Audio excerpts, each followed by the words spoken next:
In an underground laboratory, Anisha was subjected to various experiments, which led to her dying and then resurrecting, all while feeling excruciating pain. It was so painful that she would have been better off just dying completely. She woke up in a forest, not far from an orphanage, and didn't immediately realize what had happened. The pain during the resurrection was so unbearable, as if she had been beaten for a long time. Overcoming the agonizing sensations, she went wherever her eyes led her. Soon, she came to an orphanage, where some girl was just being adopted. And seeing this building in front of her, she remembered all the hell she had gone through. Because of the experiments, her skin was depleted, and the slightest breath of wind caused her immense pain. She herself smelled worse than the most foul-smelling medicines, as if rotting from the inside and out. As the girl approached the orphanage, she felt that her body no longer hurt. She noticed on herself healthy long hair, snow-white skin,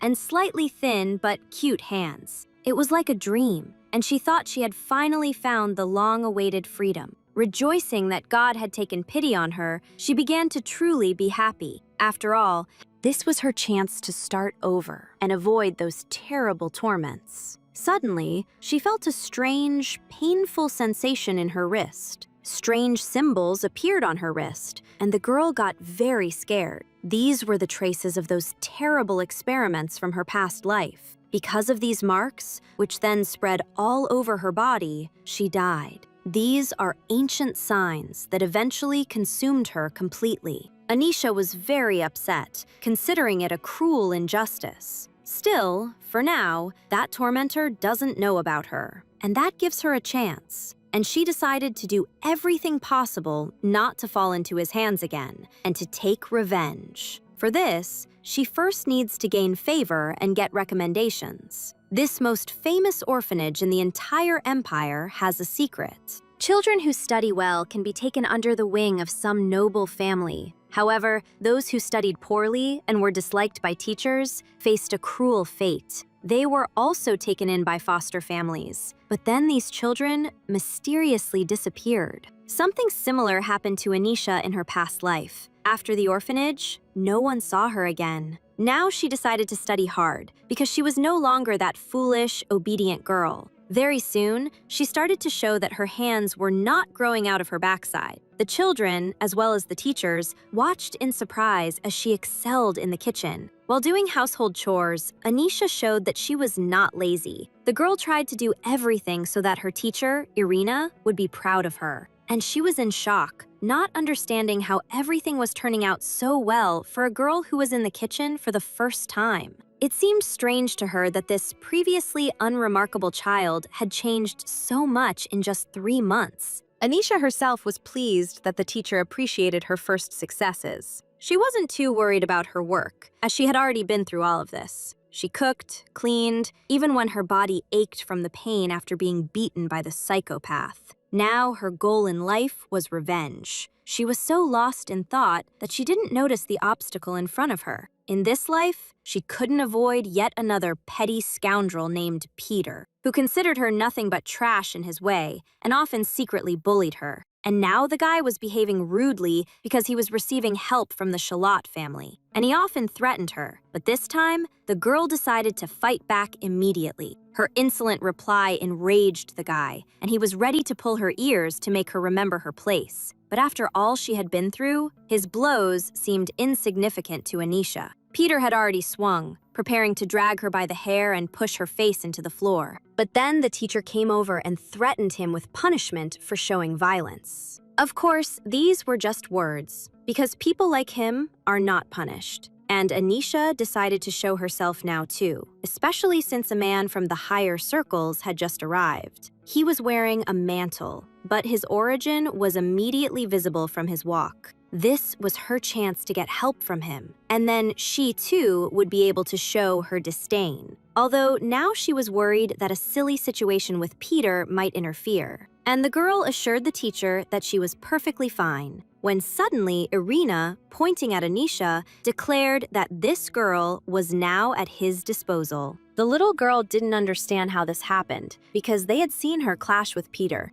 And then she saw his face. Something surfaced from her memory. From the past, she remembers that this green-haired lord is looking for his lost daughter. He was very arrogant, was known as a liar, and in reality, he wasn't looking for a daughter, but a replacement for her. Duke Shakol Aubrey, a man destined for a sad end, was looking for Anisha. He lost his daughter when she was less than a year old, but he is sure that she would have been very smart, just like him. Anisha and this lord were taken to the teacher's office, where she politely introduced herself to him. She studied the basics of etiquette here, as children from here are often taken as maids to noble houses. The girl admitted that she determined the noble origin of this man by his manner of communication and gait. The grace of his body was indeed visible through the mantle, and he loved to show himself off. Now he was hiding his face under a hood, but he was furtively glancing at Anisha with his violet eyes. At first, he decided to just observe, to be sure of his choice.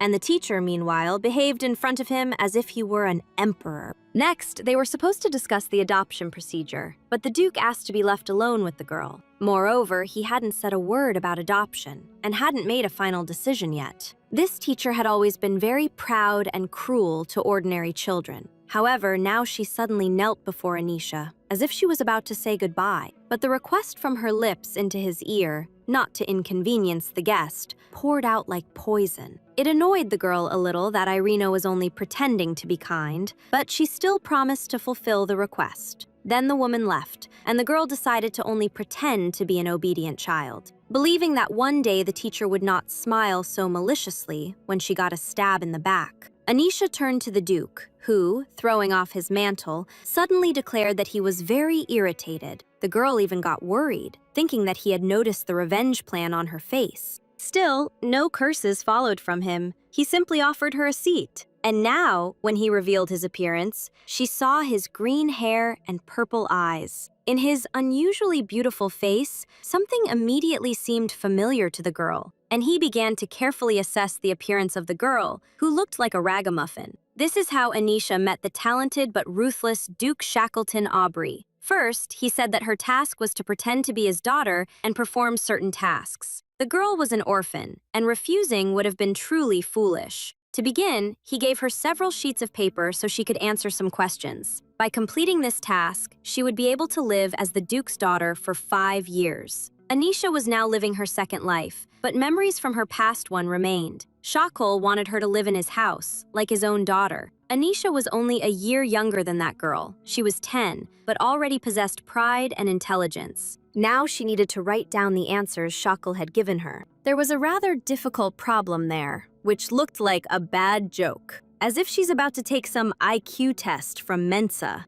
At 10 years old, she already knows what it is and used memories when answering questions. Her past life was pathetic. Anisha was the experiment of a mad scientist. Her childhood memories gradually faded, and at 24, she considered him her father. All this time, she was merely a vessel for the soul of this psychopath's deceased wife. With the bitterness of betrayal, she lay down on the laboratory table and closed her eyes. She thought she had died, but in reality, she was reborn into the past, to the time when she had just stepped through the doors of the orphanage that sold her to this man. Her luck now was that the scientist constantly read newspapers, and she did too, secretly from him. So now she knows the future 10 years ahead, and a lot about Duke Aubrey. He is the most powerful after the Emperor, but also cruel and perceptive. He is also powerless before his wife Roseanne, and devoted to the blue-haired ruler.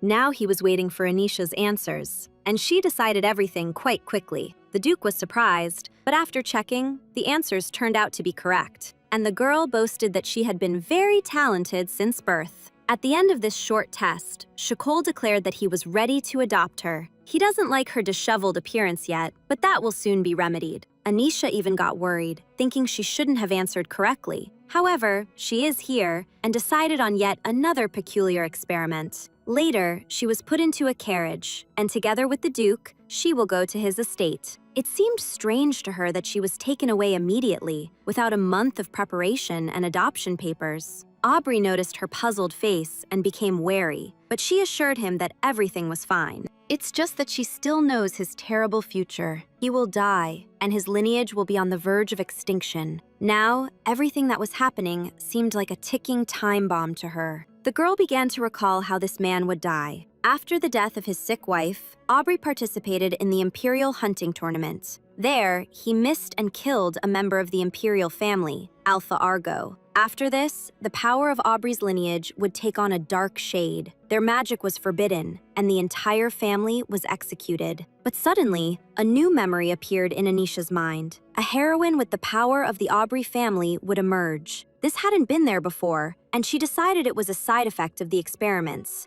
It seemed strange to her that, having been reborn, she continued to carry the burden of past events. However, until her time runs out, the girl will try to change her destiny. For a while, they drove in silence. Then Aubrey asked her name. Anisha introduced herself, and he asked her to first remember a few rules. First, from now on, she would bear a new name. She must forget her old name, and now she would be called Annette Aubrey. A little later, they arrived at Aubrey's estate, where she was to live. In the girl's eyes, it looked like an enormous palace. Annette didn't even rush to take another step, admiring the grand spectacle. Then she saw a beautiful woman coming out to meet them, her long pink hair flowing like ribbons. This lady has a very pleasant, kind face, and she immediately smiled at the little girl. Remembering the Duke's description, Annette realized that this was Rosanna, her mother. This woman would also become the first victim of the Aubrey family tragedy. The girl noticed how Shakul was nervous, as if afraid that something would go wrong.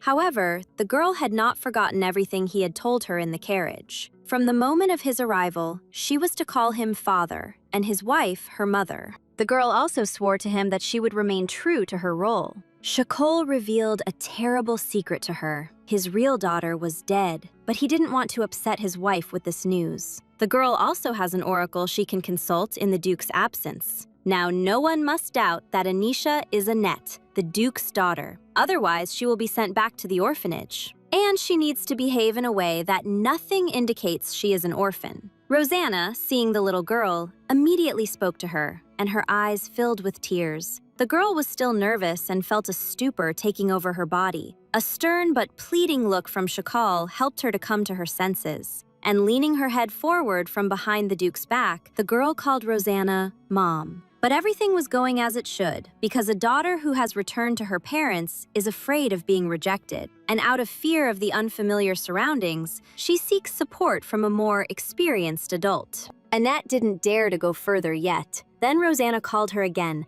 understanding the child's fear. The woman blamed herself for what happened and asked the girl to hug her just once. The little girl's eyes filled with tears. For this effect, she recalled past torments. Then she threw herself into Rosanna's arms, feigning a long-awaited reunion. It was a game, but she felt her heart ache from the warm embrace of this mother. Only, all that warmth was not meant for her, but for another girl. The touching scene was eventually interrupted by Shakul, who offered to show his daughter her room. Rosanna was all for Annette resting, and then they would all have dinner together. The girl readily agreed and shed another tear, anticipating the delicious food. Her mother was helped into the house by the maid, as she was flustered, and the Duke suddenly leaned over the girl and was surprised that she was indeed crying. She again pointed to her talent, and that she remembered the role of his daughter, who was a bright, affectionate, and naive child. And she treats all of this not just as a game, but as a duty. When the servants approached, the Duke announced to everyone that his daughter had returned home,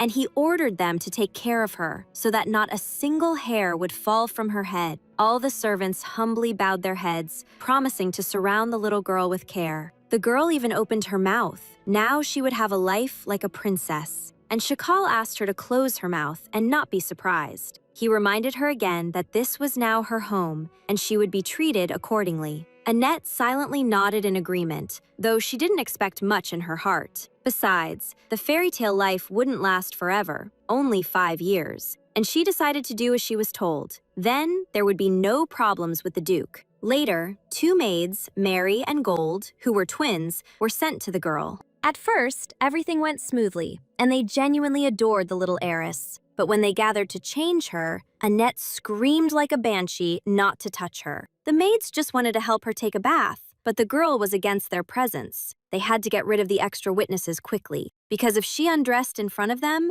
they would see the cursed marks. And then the girl, making a shy face, declared that she was embarrassed. Understanding what was going on, the maids offered to simply prepare her water, and they would wait in the room. However, the girl also asked not to help her with her clothes. She was afraid that if the Duke found out about it, he would immediately return her to the orphanage, because it was pointless for him to keep a defective product that could break down at any moment. And she also needed to find another excuse to hide her symbols in the future. There's one solution: chameleon slime, discovered by some eccentric scientist. When applied, the area takes on the color of the rest of the skin, just like a chameleon. Many bought this slime to hide scars and burns, as the results were instantaneous. But there's a problem. It won't be on the market for several years. Annette couldn't wait that long, 6 months at most. So she decided to find this scientist to hurry him up. Luckily, she knows him well. This is the same psychopath who used her in his experiments. Although he was very strange, he was also a genius of the century. Thanks to this madman's inferiority complex, Annette knows very well what he likes and what he doesn't. And if you create the right bait, he's sure to bite. After her bath, the girl decided to look around and asked the maids to show her. The girl wanted to get used to her new home as quickly as possible, but they hadn't even gone through a few rooms before it was time for dinner. The house was very big, and it would take her 2 days just to get a little acquainted with it. She also really liked the food, whatever was served at the table. The food at the orphanage was terrible, and then she lived entirely on intravenous injections. Duchess Rosanna was so happy with how the little one was eating and asked her to try everything. Annette liked it, and at that moment, her only regret was that her stomach wasn't big enough to fit all of it. And while the girl was chewing, Rosanna dared to ask her for something. The woman wanted her to call her mommy, not mistress. She understood that Annette had already grown up, and they couldn't get back the lost time. Then, before she could finish the next sentence, the girl called her mommy. The little one promised to call her that, and her face was very serious at the same time. And she also thanked the Duchess for not giving up and continuing to look for her. Annette noticed that these two adults were staring at her as if she had done something incredible. Although she merely continued to play her role according to the agreement, it seemed that now the Duchess should have been pleased with this step. But something unforeseen happened. She suddenly lost consciousness. The Duke immediately began to fuss over her and ordered the servants to help carry her to her room. It became clear to the girl that this was not from excitement, otherwise Rosanna would have fainted immediately. Chacol was in despair, and his appearance indicated that he needed help. Duchess Annette's illness had no known cure, yet she had one idea. She asked Mary to bring warm water, sugar, and flour powder. After frying the flowers in a pan, they needed to be dried and then ground. This important ingredient in the treatment turned out to be common rye, which grows everywhere. But the process of making the medicine, which Annette took on personally, is also important. After all, rumors already circulate about her being smart, and she decided to present herself as an innocent genius. By this time, Rosanna began to come to her senses, but now she was worried about the girl, understanding how difficult it must have been for her to witness such an unpleasant scene.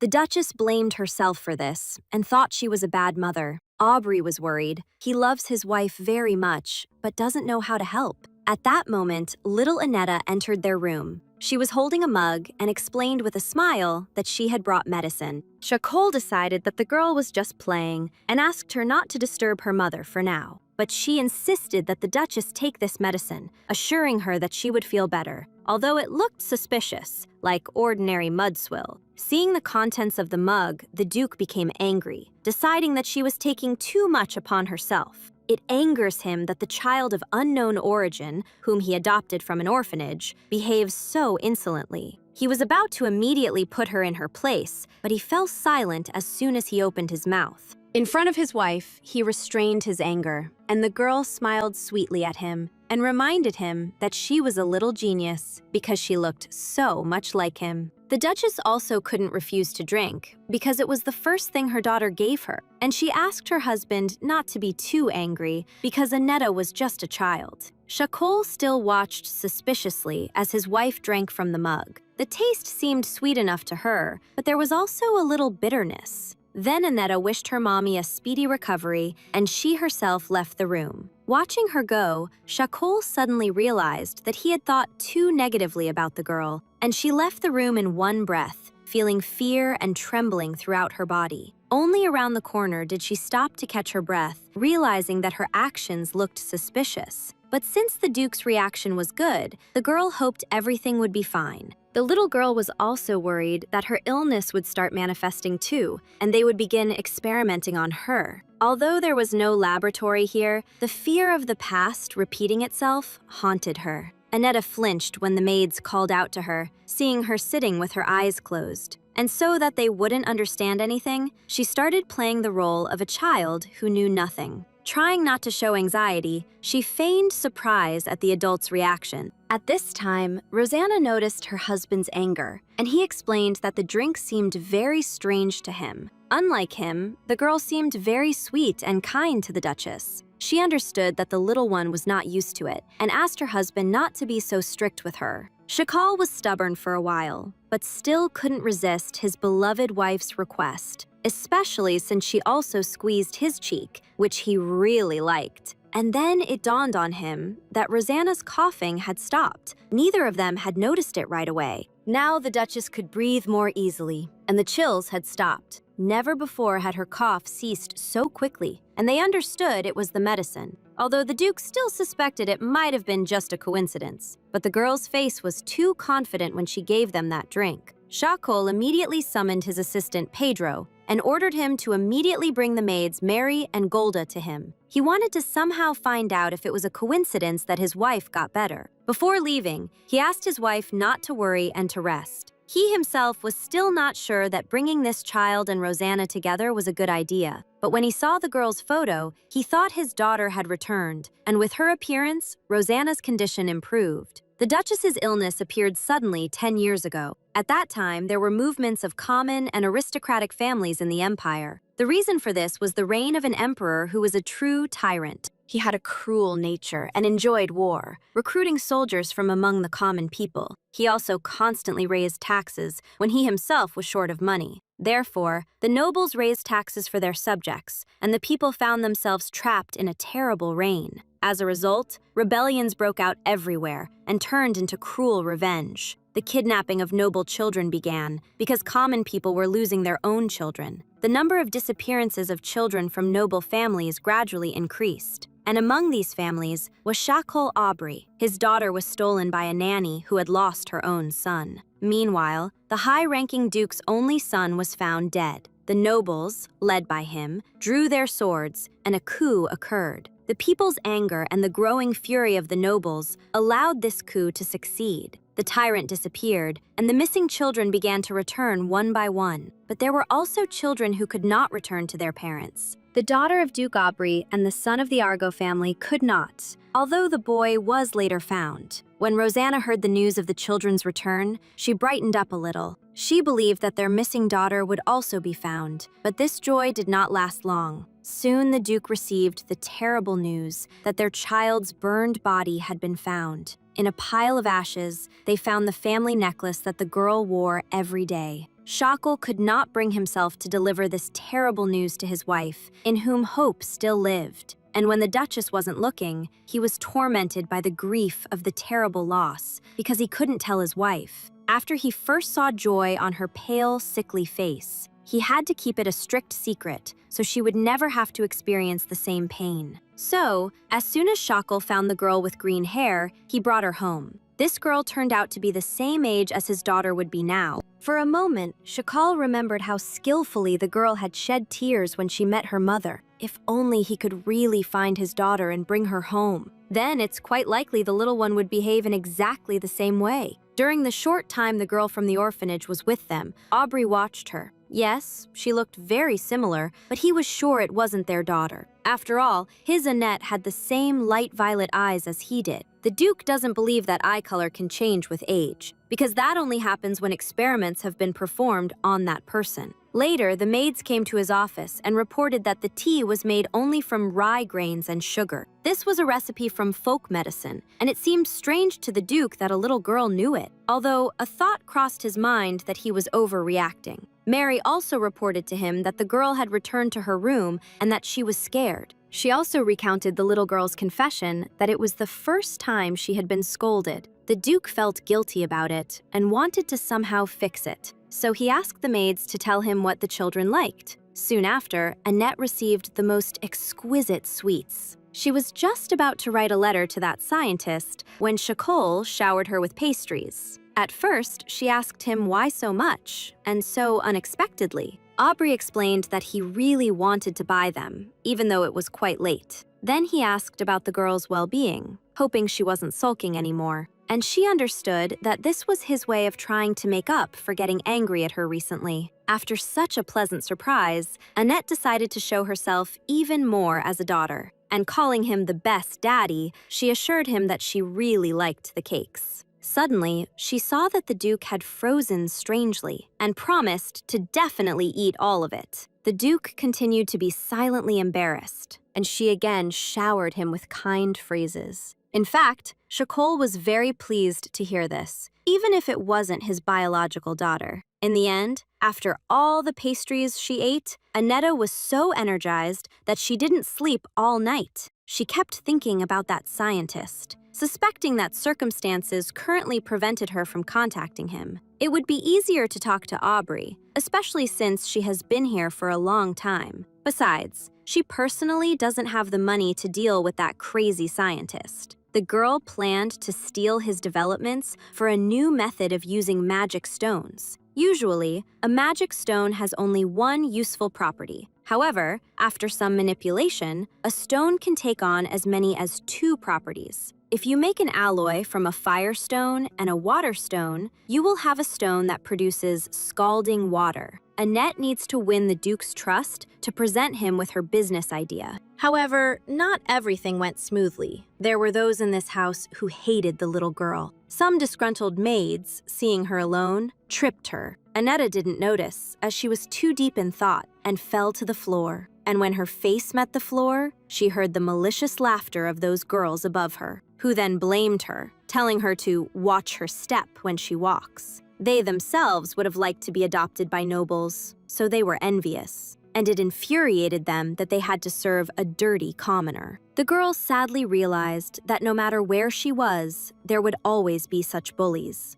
Understanding that they were waiting for her to cry, the little girl stood up and declared that she wasn't hurt. Then she asked why, in their opinion, an unpleasant smell was coming from her. The maids now recanted their words, but Annetta threatened to tell everything to her father, especially about their desire to leave because they didn't want to serve a penniless orphan. After this, Annetta expected the villains to apologize to her, but they reminded her again that she wasn't looking where she was going and that she would get a scolding from her father for it. But their blackmail didn't work on the girl. She had already experienced that with the scientist. So, in response, she angrily snapped at the emboldened maids, stating that they wouldn't be able to scare her just like that. The girl, of course, understood that neither the maids nor the butler were obliged to love her. The only people in this estate who have warm feelings for her, these are Duke and Duchess Aubrey, and she decided to use that now. Reminding the maids that her father himself brought her here, he would not be pleased. Upon learning that some maids doubted his decision, and no one dares to doubt his words that Annetta is his real daughter, therefore, the maids will be in trouble when she complains about them to her parents. After all, they love her very much and worry, so their anger will be instantaneous. For a couple of seconds, the maids silently exchanged glances, realizing what awaited them. Then they started apologizing to the girl, admitting that they had crossed the line, but she pretended not to believe them. Now she wanted them to beg for forgiveness. Their fake smiles annoyed her so much that she just wanted to spit there. In an ominous whisper, she hinted to the maids that they didn't know how to apologize. A shiver ran down the maids' spines. They had already settled in here and didn't want to leave. So, falling to their knees before the girl, they again began to ask for forgiveness. It sounded quite sincere, and the little girl smiled contentedly, and she promised to tell her father everything in a calm tone, which again scared the maids. She also explained that she hadn't forgiven them, but was simply teaching them how to apologize properly. However, she might consider forgiving them if they knelt every time they saw her.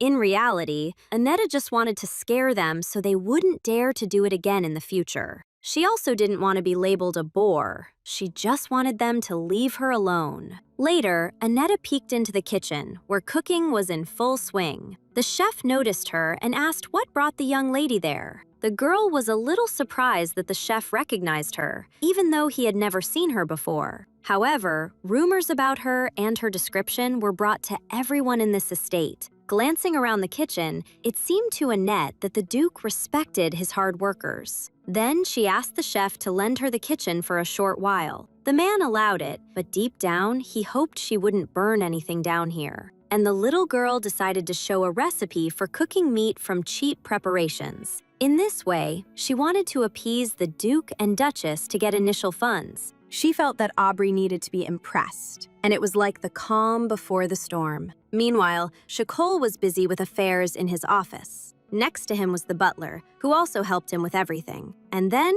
Annetta appeared in the doorway, holding a covered dish. Realizing there was food, Pedro suggested that his master take a break and enjoy a treat. But he still had a lot of things to do, and he wanted to get to them later. However, when his daughter called out, he immediately tore himself away from his papers. And she, with a wide smile, asked him to take a break and eat. It sounded like an innocent request, but it seemed to the Duke that the girl hadn't come just for that. In fact, he had been a secret witness to what had happened between her and the maids. If they were just bullying her, he would have stood up for her, but she used his name to scare them. Still, he was ready to get rid of those pests if the girl complained to him now. Annetta silently brought over a dish, which he interpreted as a bribe. As soon as he lifted the lid, a very pleasant aroma immediately wafted out. And when he saw what was on the plate, he was genuinely surprised. It was stewed beef, looking very appetizing, and next to it, a small dessert. It seemed strange to Shakolu that the chef had prepared a non-standard dish, but then he realized that he had missed a meal, and the aroma made his appetite grow. The girl eagerly awaited for him to take the first bite. His face changed dramatically in surprise and admiration as he chewed it. There was no unpleasant smell, and the beef was softer than ever. Shakal guessed that the dish had been prepared with special care at the child's request. Then he noticed a smaller plate with a berry dessert. No one in the estate knows that Shakal loves berries, except for Rosanna. And he thought that his wife had revealed this little secret to the girl. Although, on the other hand, his wife wouldn't have worried about him so much, and it could have been a coincidence. Especially since Shakol would have been informed if those two had met. Without dwelling on it for long, he asked Pedro to pour him some tea. He wanted to ask about the tea Annetta gave Rosanna yesterday, but now he was more curious as to why she came to him, and with food no less. Looking at her mysteriously, Shakol admitted that he guessed her request. It was even noticeable from her facial expression, and she confessed that there was something.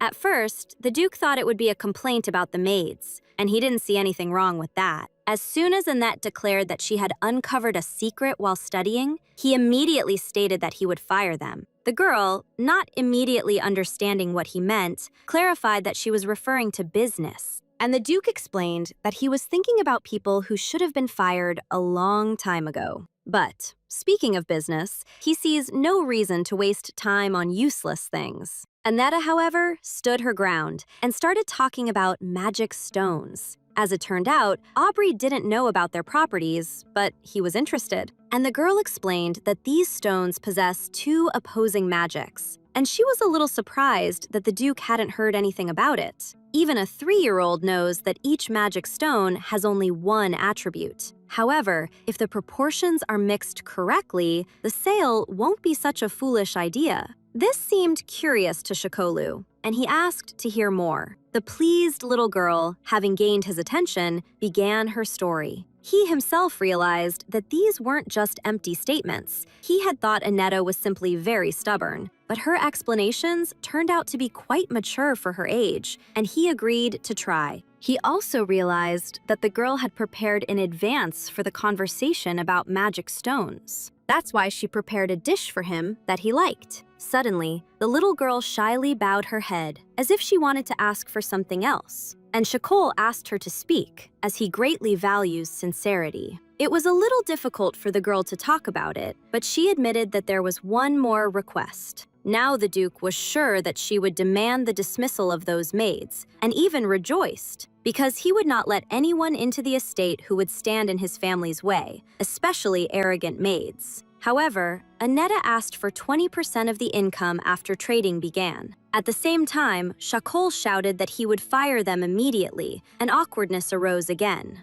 But then the little girl herself guessed that her foster father was talking about the maids, and he realized that this was not relevant now and decided to talk about it later. In any case, his only daughter, his princess, is the most important thing to him, and he asked the girl never to forget about it, and there was anxiety in his voice. Shakol still thought that this girl was just shy to ask for what she really wanted, but then she suddenly declared that she was done and hurried to excuse herself, only asking to consider this matter and let her know if everything works out. The Duke was slightly shocked and wondered if she had forgotten to tell him something. He even almost demanded that she think carefully about what else was bothering her. The girl felt a little uncomfortable, and she decided to come up with something else. So I decided to recall yesterday's awkward moment. Shakol even rejoiced that she would finally complain about those maids. But Aneta meant that she had given her mother tea without permission, but she had already apologized for it. She also explained to the Duke that the tea was made from dried lotus flowers. Aubrey was confused, as he had been told that the tea was made from rye grains. However, lotus tea is precisely what alleviates symptoms in diseases like the Duchess's. The girl explained that she had once learned about this from an apothecary. Also, this tea shouldn't be drunk often because it's addictive.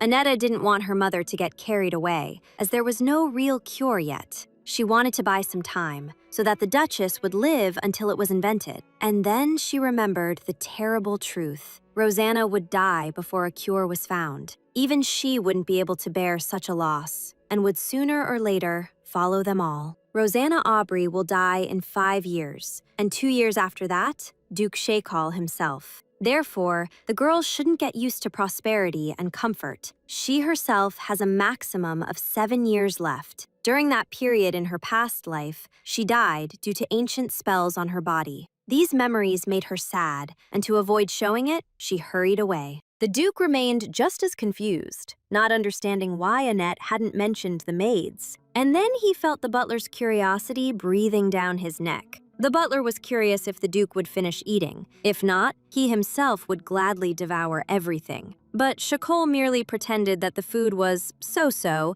and simply sent the servant away. Pedro was not stupid and understood that the girl's concoction had pleased the Duke. Still, he didn't tease him about it and left the gentleman alone. Aneta, meanwhile, was worried that she had overestimated her cooking skills, although in her time, her food had even impressed a finicky mad scientist. Then she remembered that the Aubrey family had only one heir. He has green hair like his father and intelligent violet eyes, and he looks a little older than 13. At the twilight of the ducal line, he, as a knight, will meet the main character, who is gifted with magical powers. This was another new memory that shouldn't have been there. Aneta didn't know why these thoughts came to her mind, especially since she only saw this guy at lunch. They didn't talk, even though he knew who she really was. Suddenly, walking down the corridor, the girl unexpectedly met him again. Her foster brother, Enos Aubrey, has the same arrogant and handsome face as his father, but behind it lies the nature of a person who cannot genuinely smile. Realizing that this guy was hostile towards her, the girl decided not to start a conversation with him. And he, in pursuit, declared that she still looked sloppy, even though she was dressed like a noblewoman. Although his father brought her into the house as his sister, she looks very much like a simpleton. The girl was in no hurry to answer him, and he continued to tease her. It even seemed to him that she didn't want to talk to him specifically, and that angered him. But Aneta merely stated that she had no time to argue with him, as she was too busy. The girl decided to speak to him in the same tone he used with her, because she doesn't need to win over this smaller copy of the Duke at all. Shakol loves his wife more than life itself, so for her health, he won't kick the girl out, which means this upstart teenager poses no threat to her. Although he considers her a silly little girl, she doesn't have to be nice to him, even though he is the legitimate son and heir of the ducal couple. Knowing that her life would end sooner than everyone else's, Aneta decided to exact revenge and gain freedom. The girl openly told Enos that she was not afraid of him only because of his status. Besides, he has no power, so there's no way he can kick her out. Because if she suddenly disappears, the Duchess's health will worsen. Aneta won't let some boy walk all over her. Because besides revenge, her plans include living as long as possible. Suddenly, she noticed Enos looking at her with a scorching gaze and didn't understand where she had made a mistake. It seems he flew into a rage just at the thought that the Duchess might get worse. The guy grabbed Aneta by the scruff of her neck and looked at her as if he was ready to tear her eyes out with his teeth. The girl was already preparing for the inevitable when the Duchess's voice was heard. Enos immediately released the hostage, as if he had no intention of doing anything to her. Still, he was afraid that Rosanna might have seen them and would now start scolding, especially since the Duchess was the first to notice Annette, and it was clear from her face that she was upset. Enoch wanted to explain to his mother that things were not as they might seem at first glance, but then he noticed how Annette bustled about, rejoicing in her salvation. The girl once again used her acting talent and, joyfully shouting, quote, 0, ran up to her. And when she hugged her legs, as she couldn't reach higher, the Duchess even forgot about all her troubles. While these two were rejoicing, Enos was angry, understanding that it was just a game. But Rosanna suddenly turned to him too, inviting him to join the hug. But the guy wasn't in a hurry. He found it unpleasant that there was a commoner here playing his sister. Still, he couldn't refuse his mother either, and he made her happy by hugging her from the other side, where Aneta couldn't reach. The girl, however, was shocked that his arrogant face instantly changed to a sweet one. But then she noticed that he was giving her warning glances, as if to say, this is only his mother, who then still wondered what Aneta had done to him that made him grab her by the scruff of the neck. And the insolent boy found himself in a very difficult situation. Enos got nervous, even felt sweat trickling down under his hair, and Aneta decided to do him a disservice by clarifying the situation, telling his mother that he and his little brother were just saying hello, and he came closer to brush a speck of dust off her. The Duchess was surprised by her son's politeness, but he himself was even more surprised. However, so as not to offend his mother, he lowered his head and confirmed Annette's words. Then he asked why Rosanna had left. He was worried about her health. But she felt better, and Aneta realized that her tea had worked. Then the Duchess went to her husband and asked her son to look after his sister. The girl promised her that everything would be fine and that her brother had promised to show her the estate. The two of them smiled until Rosanna was out of sight. Only then were they able to relax their cheeks, content that the situation had been resolved. Then the girl turned around, ready to go about her business, but Ionez stopped her. Aneta snapped that she was busy, and he didn't have to show her around the estate. The guy still didn't understand why she thought they could become a family, just because she acts that way and fawns over everyone. The ducal scion once again loomed over the girl like a dark cloud. At first, she couldn't understand why he suddenly cared so much about it, but then she realized that he was simply afraid she would take his place. That's why he attacks, because he's trying to protect his position. From the outside, it looked pretty silly, but at the same time, it was sweet. And Aneta calmly stated that she had never thought of such a thing. She gave up her dream of family and love when she was betrayed by a mad scientist. She was well aware that she would never become a member of the ducal family, and she herself had no desire to fight for that position. So her adopted brother doesn't need to worry about it, and generally advised both of them to try and stay away from each other. Finally, the girl sweetly smiled at Inosu, hoping that his nagging would end there. She really didn't need a family, as she only had about 7 years left to live, and she was only using this family for revenge. And after asking her little brother not to misbehave and to be good in front of their mother, she went on her way. However, on the way to her room, the girl once again thought about joining the family. If she had wanted to, she wouldn't have stood aside, knowing they would soon die. For her, family is just an illusion, and if they don't share the same blood, it's futile to try and get it. But even if they were of the same blood, she's sure she wouldn't have received love and care. That's why the mere thought of seeking warmth and love makes her sick to her stomach. Later, everyone gathered at the dinner table again, and the Duke reprimanded his son that his manners were much worse than his sister's, who had only recently returned. Shakol is displeased that his offspring still hasn't learned how to behave at the table. The girl, however, had managed to master the basics of etiquette, even though she had faced many difficulties in her life.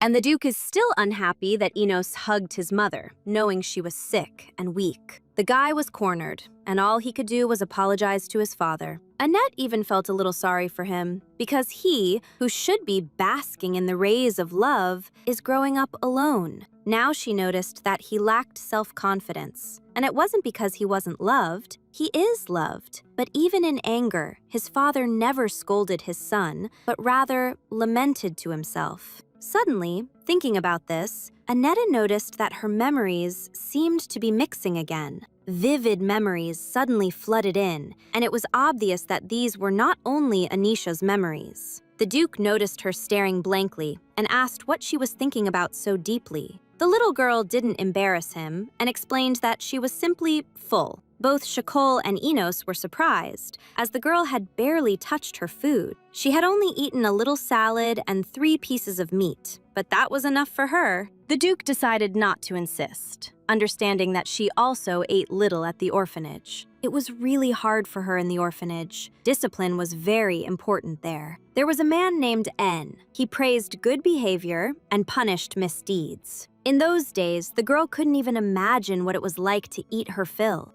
Shakol allowed her to leave the table and also announced that a tutor would be coming to her, so she had to attend classes regularly, and Annette immediately agreed. And he became curious why she didn't even ask what these classes were or what the schedule was, as if it wasn't important to her. But she didn't understand what her questions would change. That's why she didn't argue, because the outcome would still be the same. The Duke was momentarily stunned again by his daughter's reasoning. Still, he decided not to dwell on it, and she asked permission to walk around the offices. She had never been there before and was curious to look around a bit. She was truly interested, because even in her past life, she had never gone anywhere, and she wanted to see more in this life, but she would understand if it wasn't possible. Suddenly, the Duke declared that there was nothing terrible about it, and he himself was ready to show her everything. However, he had a lot of things to do today, but he promised to make time for her tomorrow. Annette was satisfied with this answer, but then she noticed that the Duke seemed to be lost in thought. Then he turned and added that he would only try, but wouldn't guarantee anything. Now the girl was completely confused, not understanding what he was trying to say. And suddenly it occurred to her that this man would make her do something. His words about thinking about tomorrow sounded somewhat ambiguous. And then she decided to translate the essence of the conversation for her own benefit. Understanding how busy he would be, Annette asked him to take her with him to the capital tomorrow. To her surprise, Shakal agreed, but asked her not to expect anything special. Satisfied, Annette glanced askance at her little brother, who was clearly in shock. And she felt confused, even though these little people annoyed her, especially the little boy, who would puff out his cheeks for any reason if it concerned her. Still, deep down, Annette felt something strange towards them. When she had already stepped into the hallway, Enos caught up and yelled that she was overacting. The boy was very hurt because his father had never taken him to the capital. Annette, however, did not want to continue the conversation because it was unknown what problems it would cause. She only told her brother that she considered the argument useless and that he shouldn't waste his energy. She also assured him that in 2 days, their father would definitely show him how much he loved him. Enos, though not stupid, didn't understand what this girl meant. Then, she decided to prove something to him, hoping that he would stop being angry with her. And she asked if the Duke had a favorite place for a walk. There is one by the pond in the garden where he walks at least once a day. Having learned what she wanted, Aneta arranged to meet Enos there after breakfast. The guy never understood what she was up to and was sure that she wanted to deceive him. But she assured him that her only interest was to make sure her little brother wasn't angry with her. For her, this situation was problematic, but it was inevitable for the sake of the future. Moving on, she decided to postpone this fuss until tomorrow. Today, she needed to deal with more pressing problems. This girl knows a lot about Duke Aubrey's future. In her previous life, she had read the newspapers in the mad scientist's house from beginning to end. There was a lot about his past, because she knows exactly how he will die. But it's not clear to her how she knows that Shakol is the third son in the family, and that he had a difficult childhood, and about the fact that he loves his son, because newspapers don't write such details. The girl also knows that Shakol will sacrifice himself to save Enos. Sometimes, when she tries to remember something, a strange feeling appears, as if someone had added clarifications to her meager memories. While in her room, Aneta once again thought hard about it. Suddenly, a strange light appeared nearby, and a magical seal appeared above her hand. At first, the girl was scared, not understanding why this could have appeared. And then the mark disappeared, but she felt as if space was piercing every cell of her being. Then something strange happened altogether. The room began to distort and change. Aneta felt herself sinking somewhere beyond reality. Then she found herself in a place where there was only bright light and blue water under her feet. During this transition, there was a feeling as if something was sucking out her soul. The little girl began to look around, trying to find an explanation for what was happening. And to her side, she saw a black shadow that seemed to be watching her. It's not known whose shadow this is, only that it's the silhouette of a boy. And then, the space was filled with a loud sound, as if someone had put speakers to his ears at full volume. It turned out the shadow was speaking, and realized his words were too loud, so he started trying different intonations so that his guest would be comfortable hearing him. Aneta still couldn't understand what was happening or who he even was. The shadow asked her not to worry, explaining that he was the administrator, and the place where the girl found herself was called the archive. But that still didn't explain anything to her. Especially if it was an archive, it was very strange that it was completely empty here. Shadow snorted, spreading his hands, then asked her to take a closer look.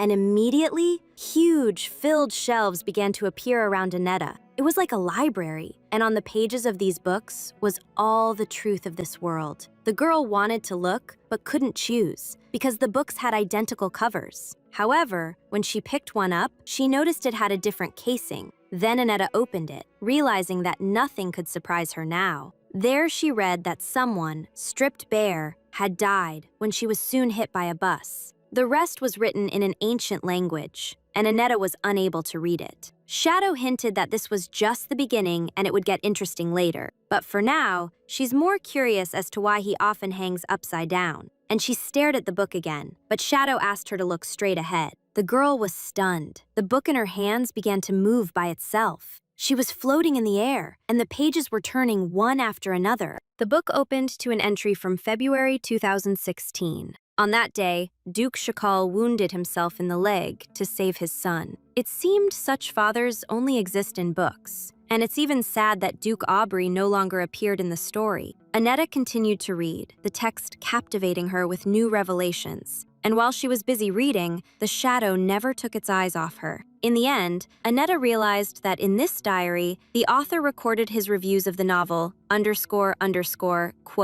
_0___. Although there's nothing strange about book reviews, here the Duke Aubrey's house is mentioned. His daughter was considered missing, but one day, he brought her from an orphanage. Aneta read that the main character was a certain Kill and was confused. At that moment, electric discharges began to emanate from the book, and she dropped it from her hands. And the shadow asked her not to worry. It happened because the girl looked far ahead. To her next question, the shadow explained that this was the book of her life. More precisely, a brief plot without details. Her past is described here, and seeing the past is forbidden, but she is one of the few who has many lives. In other words, this book contains all her past lives. Aneta herself does not remember them, but her soul remembers them well. Also, only the chosen ones can enter this archive. For example, someone who died with the key in their hands. The magic circle on Anetta's wrist is the key, and it is forbidden magic. The girl became wary, and the shadow, asking her not to be afraid, assured her that he was on her side. Then he playfully touched the tip of her nose with his finger, as if encouraging her. Now it was time for him to leave, and next time she would be able to see more. According to the shadow, they still had plenty of time, but he asked her to be careful. Anetta felt herself falling through space again. Everything around was cracking like old murky glass, and below was pitch darkness. As she fell, the girl only heard the shadow's voice saying goodbye to her. And when she blinked for a moment and opened her eyes again, she was already in her room. From the twilight in the room, Anetta determined it was already late evening and thought she had simply fallen asleep. She felt terrible, but decided to just go back to sleep. The next morning, the maids prepared a pink ruffled dress for her. The girl really liked it, but that wasn't all. The maids had prepared several more clothing items that were sure to suit her. Mary and Gold even argued a little about which of them had prepared the best outfit for the girl. At first, Mary seemed lively to her, and Gold, on the contrary, quiet and modest. But now it's clear to her that both maids are quite the characters. In any case, they praised Anetta at every opportunity, saying how much she resembled her father, and the return of the little mistress home touched them deeply. The girl thanked them for their support and the outfits, but again reminded them of her shyness. So she asked the maids to leave her alone so she could change. Annette hadn't had time to process what had happened yet, because yesterday, when she passed out, she only woke up when the maids brought her clothes. She only knows so far that she is one of the characters in the novel she read in her past life. And that, all of this, is doubtful. Anetta is not sure that the shadows can be fully trusted. It is also unclear to her who Kill is. This could be the real daughter and the main character of the novel. In her past life, Anetta read that the Duke took his daughter from an orphanage. The girl, deep in thought, went out into the street where she had arranged to meet her father. He noticed that she was late. The carriage was already ready, and they were only waiting for her. The Duke, however, did not scold the little one. On the contrary, he remarked how lovely she looked. Then he suddenly fell silent, and this puzzled Annette, but he was clearly waiting for something. The jackal was looking at the little girl, and the explanation came to her on its own, and she realized that she needed to say those very words again. Duke Aubrey turned out to be far less mature than she had assumed, and it made him incredibly happy for Annette to call him Papa, accompanying this with flattering compliments full of childish love. Once his ears had received their dose of pleasure, it was time to set off. Annette kept wondering why he agreed, because he had a lot of work. But judging by his behavior, it was clear that he really missed his daughter. So she decided to play along and just enjoy the walk, admitting that she would like to visit a boutique and a jewelry store and also eat. However, contrary to her expectations of a peaceful walk, she was repeatedly reminded that the world revolves around money and power. In the very first store, he started buying the most expensive clothes and accessories for her. He would spare no expense for her, as his daughter was his greatest treasure. He also taught her how a true lady should spend money. Although, by the look on his face, it was clear that he himself was not happy about it. Annetta simply wanted to enjoy a walk with him and eat something delicious. And when it was time to go to the jewelry store, the girl suddenly objected, explaining that she didn't need so many new things at all. She wanted to be with her dad. Besides, she had never been to the capital, and she would just like to see everything here. Shakol agreed, and Annetta hurried back to the carriage before he changed his mind. She also asked if all the mountain of purchases made today could be returned, but it was not fitting for a duke to return purchases to the store. Then the girl suggested simply giving the gifts to dear people. And it's not that she didn't like such luxury, it's just that she's very sad. She will only be in this family for 5 years, then it will all end. That's why she feels sad buying things she won't be able to use. And although the Duke allowed her to keep everything, the clothes would be too small for her later. While they were discussing this, the carriage arrived at its next destination. And as they were leaving, Shakol offered Annette his hand, showing his good manners. From his gaze, it was clear that he wasn't just polite, but cared for the girl. And as they walked, the Duke was always a little ahead. This made her feel more like a little lady of noble birth. Still, something was missing, something very simple, yet significant. and at that moment, both simultaneously reached out their hands to each other. Their palms were almost touching when suddenly a scream was heard from the side. From the ongoing argument, Aneta heard something that greatly disturbed her. They were talking about a mad scientist who is alive, but apparently someone wanted to kill him. Instinctively, the girl moved closer to the people to hear better, and she saw a chimera in the cage. It was a test subject created for assassinations. This creature was quite rare, and now it belonged to one of the arguing parties. Aneta remembers that it was created through divine deception, because the real chimera was created by a scientist much later. Due to a lack of intelligence, this creature began to fall apart, and now this hybrid creature whimpered in its cage, like a defenseless animal. The Duke noticed his daughter staring towards the cage, but remained silent for now. Then the girl turned back to him, ready to continue their walk. Shakal then inquired about her wishes, assuring her that he would give her anything she desired. Not understanding what he meant, Aneta assured him that she already had everything she needed and had a wonderful time. Besides, she would have a pleasant memory of him offering her his hand for the first time. And again, putting on an angelic expression, she asked him to return home. Not believing that this was enough for the girl, the Duke agreed, even to them holding hands. Aneta was pleased. She wished her godfather would take her out like this more often. However, deep down, she was now a little sad. After she saw the chimera with a wistful face, she remembered how she, too, had been in such a situation. It was a creature abandoned by a mad scientist, doomed to suffer. Later, Enos went to the garden on the advice of his foster sister. Although he considered it foolish, it angered him that his father, who had always been with him, had now gone to the capital with a fake. It also infuriates him that the girl is pretending to be his younger sister and deceiving his sick mother. The boy remembers holding his little sister in his arms until she was kidnapped.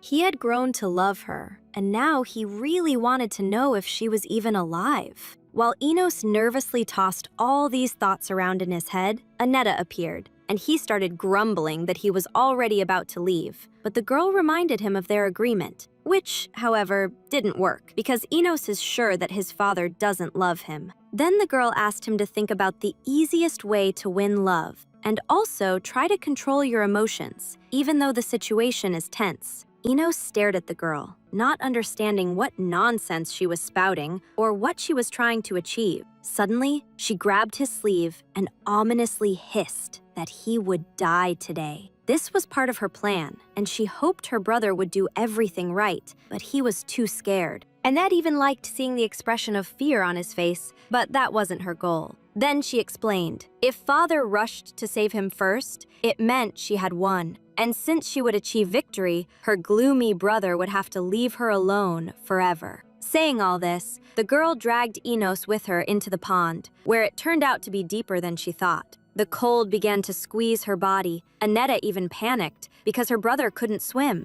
And as they plunged into the water, the Duke and the butler, who had seen the misfortune, were already rushing towards them. The boy tried to thrash with all his might and was very scared. Aneta, however, just sank deeper and deeper because she had nothing more to lose anyway. The Duke managed to run over and, with one pull, dragged Enos ashore. Shaol was scared that the boy was hurt and immediately ordered a doctor to be called. He also started scolding his son for irresponsibly going into the water as he couldn't swim. He also demanded an explanation of how he ended up in such a situation at all. Enos wanted to answer, but he was suddenly overcome by a panic attack and his throat closed up. But he started to come to his senses when his father hugged him and asked him to hold on until the doctor arrived. At that moment, the boy realized he had lost to Annette. He had never seen his father like this before. His thoughts became clouded, but the Duke's prolonged questioning echoed in his mind. Only now did Enos explain that he and Annetta were playing and then fell into the water. The atmosphere changed dramatically, as the girl was still not visible beneath the water's surface. Enos was scared, and the Duke nearly had a heart attack on the spot from the realization of the worst. Since Annetta also fell in with her brother and still hadn't surfaced, she could already be dead. The girl felt cold at that moment. She saw Shockhole running, which meant Enos was saved. But until she was in the water, she didn't realize that she also couldn't swim. And she wasn't even against dying, because then there would be no revenge, no despair, only comfort. Preparing to surrender to oblivion, the girl felt the Duke's strong hands grab her, and when she opened her eyes again, she realized she had survived and was shocked. She sat wet on the shore, and her father, scared to death, was wailing over her. Annette could only apologize to him for playing with her brother where they shouldn't have. Behind the Duke, the girl saw Enos, who seemed paralyzed by fear. Shakol did not scold either her or her son. For him, the most important thing now was that both children were alive. He only asked them to go to their rooms, take a warm bath, and wait for the doctor. And later, Annette was ordered not to leave her room for 5 whole days. Even the servants were scared for her, because she had miraculously escaped trouble. Realizing how important she was, being the heir to the Duke, the girl agreed. It was just unclear to her why Shakol told her to stay in the room with Enos, who was now looking at her strangely, and Annette hoped it was a truce. But after 3 days spent within 4 walls, she began to feel like she was in prison. They brought her food, allowed her to study. In general, they fussed over her as if she were 3 years old. However, her brother's strange gaze puzzled her the most. Soon, she couldn't take it anymore and asked directly, to which he stated that he wasn't looking at her. Still, the girl understood that he was assigned as her guard while Shakolo was away. Annetta was already starting to worry that if things continued this way, her backside would grow to the chair. This morning, the Duke noted that she looked better, but still forbade her from leaving the room. And then Enos dared to ask what she was thinking about it all, because they were risking their lives. Annetta assured him that everything had been thought through, and that he personally was not in any danger, although she admitted her mistake in almost dying herself. Enos also thought it was very foolish that she went into the water without knowing how to swim. And no matter how much he wanted to keep silent now, he stated that she almost died. It was wild for the boy that his sister decided to do such a thing because of some trifle. Then he fell silent, and Annetta was in a state of shock after his lecture. She didn't want to talk about it, but then she saw that Enos was crying. Although he tried to hide it, tears still seeped through his closed eyelids. Then he completely covered his face with his hand so she wouldn't see, claiming he wasn't crying. Enos was, of course, happy that his father had finally expressed his love for him, but he confessed to his sister that after he was saved, the Duke immediately rushed after her. And this wasn't because he didn't want to allow floating corpses on his estate. Enos had never seen his father run so desperately after anyone before. And that means Annetta is also dear to him. And after realizing this, Enos apologized to her. And from now on, he decided to officially declare her his younger sister. The boy also promised to be the best big brother in the world for her. At that moment, his expression reminded her of Shakol's, so sincere, and Annetta didn't mind. A couple of days later, the children were allowed to have dinner at the common table. Rosanna, who had heard they fell into the pond and caught a cold, inquired about their well-being. The children assured her in unison that they had already recovered and felt no pain. Reassured, the Duchess suggested everyone begin their meal. Annetta was happy that she could eat at the common table again. Now the food seemed even tastier. But as usual, the girl ate very little, and more than half remained on her plate. Seeing this, the Duchess became worried that the little one had not yet recovered. Annetta didn't want to eat her fill, because then she would become as slow as a snail. But in the shelter, you can't be like that, because you have to start working right away. Then she realized she had talked too much, and declared that now she could eat her fill because she was home with her family. In the end, Annetta ate so much that it was even hard to walk. But she had planned to take a walk to find out something about that chimera. To do this, she also needed to somehow get out of the estate alone. The girl called Mary and Gold, asking them to accompany her on a walk. Unexpectedly, the maids agreed and promised to pack what was needed for the journey. The girl was a little surprised. She thought she wasn't allowed to go anywhere without the Duke's permission. They set off in a carriage and should arrive quite quickly. Stopping at a shop, Annetta asked the maids to wait outside. They were worried, but asked the girl to return as soon as she finished her shopping. Then Annetta went inside, unable to stop thinking about the chimera. The creature was now weakened because it hadn't been properly cared for. And now the girl began to understand why Marian Gold didn't want to let her go alone. A salesperson immediately came out to her, asking what the little lady desired. After her explanation, she was led to a cage containing a rare animal. The seller tried to train him, but the new owner can teach him anything he wants. Annetta noticed that the creature looked unhealthy, as if it was about to die. Then she found out that they were going to sell it for about 5 million. This was a huge sum, and Annetta asked to see the license for importing such a rare animal. Because if it was imported illegally, she would inform the authorities and receive a reward. The seller immediately decided to give a discount, but the girl asked for more, as the animal was sick. She was ready to give 300,000 for it, but the man objected and demanded 3 million. She promised to give him that amount, but only after she informed the authorities. The seller didn't want any problems, so he agreed to give away the creature almost for free. But even now, Annetta didn't take the animal, under the pretext that it might infect her. In reality, she has no money, and she decided to get the sum in a week, then come back for the creature. She needed to get 300,000 by any means, and she hoped the animal wouldn't die by then. After all, this creature, which is very intelligent, could become a weapon in her hands. A little later, Gold came to the Duke to report on the outing with Annetta, who asked to go out just to see the beast right after lunch. Shakul was very worried about the girl, but he trusted these maids, whom he specifically assigned to the child so they could protect her. Besides them, he employs a coachman, Choi Cho-young, capable of replacing 20 coachmen, and he understood that it was impulsive to assign elite maids to the girl, but he is concerned that Annetta cannot directly say what she wants.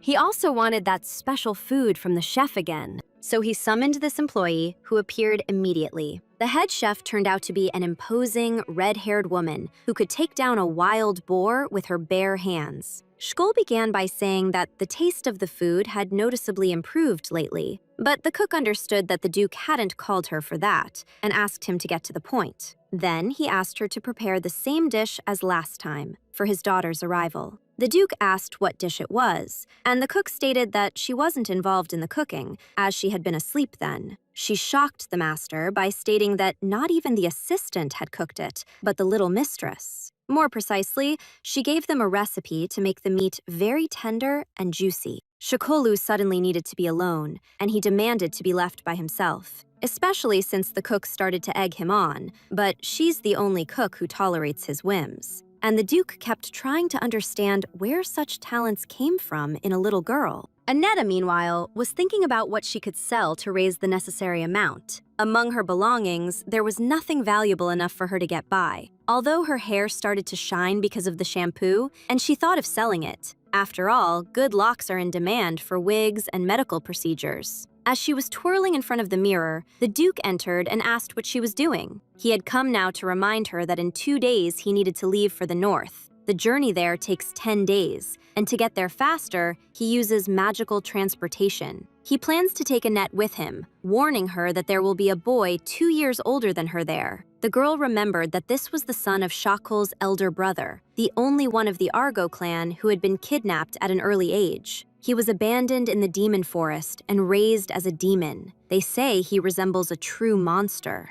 After some time, a mercenary squad killed the demon's mother during a mission and picked up the child. This squad dealt with the child and took on his upbringing, and his name is Kale Argo. Now Shakul warned his daughter to remain polite, as Kale is fierce and barely speaks. Suddenly, the Duke noticed that the atmosphere somehow changed when he and his daughter were alone. The little girl asked him not to worry, promising to do everything as she was told. Shakul didn't know what to say at that moment and just stared at her. Then he was about to leave, but immediately turned back to give her something. For his daughter, he had prepared a small gift, hoping she would accept it without embarrassment. It was a small pendant on a thin chain, but it looked very beautiful. The girl was even slightly flustered, not understanding what she had done to deserve such a gift. While she was staring at the item, the Duke explained that he had picked it up somewhere. This seemed a little strange to Annette, because jewels don't just fall at your feet. Shakul also confessed that the jewels contained the seeds of his family's power. Now the girl was completely confused, but she was grateful for the excellent gift, which she liked very much, and she immediately put it on her slender neck. At first, the Duke looked appraisingly at how his daughter looked. He also liked it very much. Then he offered to tell her what the strength of their family was. There are 4 main families in the empire, each of which possesses a power that maintains balance in the country. The strength of the Aubrey family is green. They can hear plants, control them, and heal wounds. The Argo family in the north is azure. They control everything related to water. In the east are the Igna family, who control fire, but they are also true barbarians. Finally, there is the family of darkness, Adeus. They are unsociable, with a gloomy disposition, and control darkness. Aneta realized that out of all the Shikolu, only the Argo family was to her liking, and the Duke added that when she was drowning, he gave her a seed of a water tree. He knows the name of every plant, because without that, abilities are meaningless. Because of this, he seemed like a true genius to the girl, someone she still had a lot of growing up to do to reach. Her secret was that she only knew about herbs and poisons that could be useful in life. And so as not to give herself away by accident, Aneta decided to drop the subject. After all, she was truly grateful to the Duke. If it weren't for him, she would have been sold to that scoundrel scientist. And even if she now had more troubles, she was still grateful to this man. Suddenly, he started talking about the food Aneta had prepared not long ago. She immediately began apologizing for using cheap steak, which only cost 100 dirks, and promised it wouldn't happen again. The girl expected the Duke to scold her, but his reaction was different. On the contrary, he doesn't forbid her from doing anything like that at all, although he's too shy to admit how much he liked the meat. Despite the fact that the cook recently demanded not to criticize the young lady's dishes. So as not to look foolish, Shkaul simply decided to go about his business. After some time, the Duke and his daughter used a magical portal. Their journey began the next day, as soon as she woke up and changed her clothes. The girl couldn't even believe that it was possible to reach the north in just a minute. But then she realized it was a teleport. She just hadn't encountered one before. Shakol's older brother immediately came out to meet them. Both brothers hugged tightly, happy to see each other, as if they hadn't met in a very long time. Aneta was a little shocked. She thought she would be alone with her father. And then Alf Argo, a relative who loved to hug, showed up. This silver-haired man looked at her and couldn't believe his brother had actually adopted a child. For Aneta, all of this was unexpected, yet she showed politeness and greeted Alf as befits a little duchess. Argo liked her manners, and Aneta herself seemed very sweet to him. Next, he suggested she go to her room, have breakfast, and rest after her journey, especially since they arrived very early, and the girl could sleep for a while. Aneta agreed, but noticed that her father's expression was somewhat agitated. Then she was led to the dining room, which was full of various appetizing dishes. But the girl had eaten so much yesterday that she didn't even want to look at food. When they all sat down at the table, Alf asked the maid where his son was. Keeble should arrive very soon, and Annette couldn't wait to see him. Just in case, Alf warned the girl that his son hadn't learned manners yet, but she assured him that everything was fine, especially since she had seen worse at the orphanage. Alf also asked the little girl not to address him by his title, but to call him Uncle. A minute later, a commotion was heard in the corridor, which meant that Keeble had arrived. The girl noticed his growl coming from his throat, like a wild animal, and she felt uneasy, although she had mentally prepared herself to see something like this. It seemed that at that moment, the boy remembered his animalistic past. Alf glanced at the girl, hoping that his son wouldn't scare her, but he understood that something needed to be done and left the guests for a couple of minutes. Duke Argo headed for the door, intending to present Kale's appearance as gently as possible, and Shakol reminded his daughter that this boy grew up among beasts and couldn't speak. But at the same time, he is so talented in martial arts that even elite knights cannot compare to him. Aneta, having made sure that Kale was indeed raised by monsters, promised her father to try and get along with him. A memory suddenly came back to her, that originally the main character was supposed to come and teach him, for example, how to count from 1 to 10, and then he would fall in love with that heroine.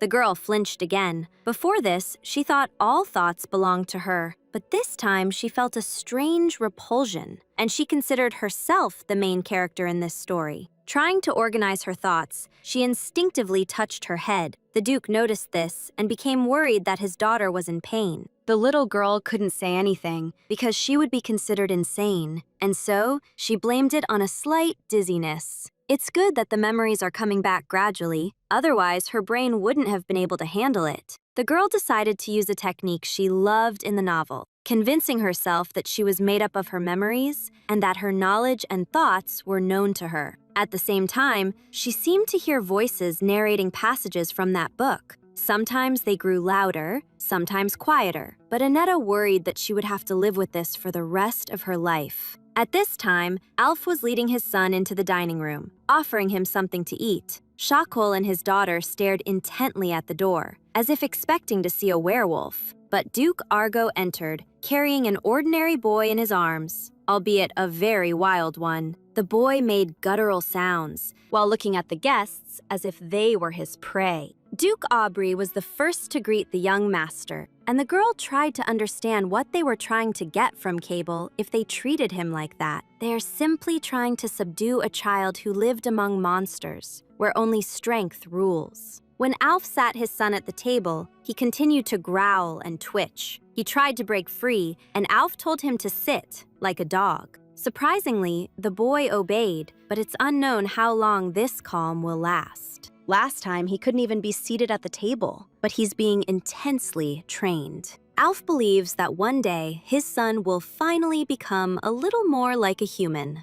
Annetta, however, doubted that this was the right approach. Strict instructions would hardly help here. Looking at this little savage, the girl saw primarily a child in him, and she decided to act her own way, getting up from the table and heading towards him. Shakol became agitated, and Cabell stared intently at the creature of his height. Coming very close, Annetta touched his hand and offered him something to eat. Duke Aubrey had already begun to rise from the table, fearing that this savage would harm her. But something told him that it was better to trust his daughter, just like with the tea. Then it seemed strange to everyone that Annetta, taking a pie, sat down on the floor next to the table. Both dukes watched in shock, mouths agape, not understanding what she was doing. And she began to chew a pie with a contented expression, saying how delicious it was. Cable also watched her actions, and no aggression came from him. Then, he suddenly broke from his spot, rushing towards her, which frightened both dukes. Nothing terrible happened. The boy started to sit down next to her, holding a chicken leg in his hands. The further they went, the more the dukes were surprised. Their fear was now replaced by shock. They realized that Cabal wouldn't harm her, but simply sat down to eat next to Annette. Moreover, his face now showed no aggression at all. He was laughing, and his father even shed a tear, because nothing like this had ever happened before. Next, a whole roasted chicken was brought for Cable. Annetta preferred to finish her pie. She was only worried that the boy pounced on the hot meat like a hungry animal, and he immediately spat everything back out and started spitting because he burned his tongue.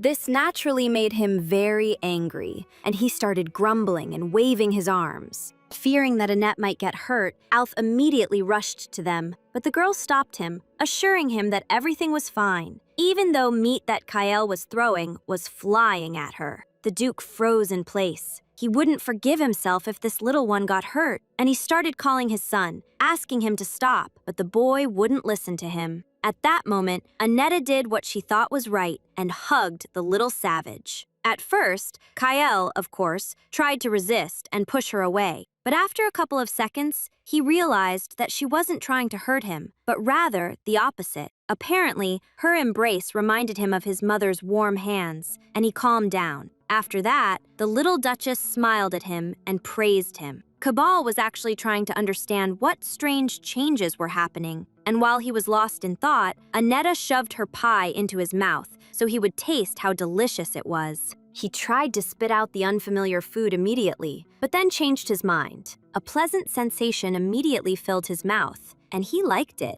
It's just that all the bread products he had eaten before were hard and tasteless, which is why he didn't like them. And the girl now understood that the book was clarifying useful information from her memories. But it would have been better if she had been warned about it in advance. Annetta unconsciously sighed, and then immediately remembered that there were two other adults there. Alf stood nearby, silently rejoicing as his son ate calmly and without fuss. The first step was taken. Next, Annetta decided to try to get Keeble to sit at the table. While he was chewing, she led him to a chair, and the fathers were still watching in shock. The boy sat down at the table, and Annetta realized that he would definitely obey her. So she, with a sweet smile, offered her cousin to eat together. Alf was touched. He didn't know how to thank the little tamer. After the meal, Annetta decided to take a walk and rest a bit, to let the food settle. She expected to have some free time to do what she needed. However, Kale followed her, hiding behind flower pots now and then. In this way, the boy followed her all the way to the library, where she wanted to read in peace. She was a little unaccustomed to seeing such behavior from the heir of Argo, and for some reason, the guards were nowhere to be seen. No sooner had Annetta thought about it than the maids appeared, ready to take Cable away.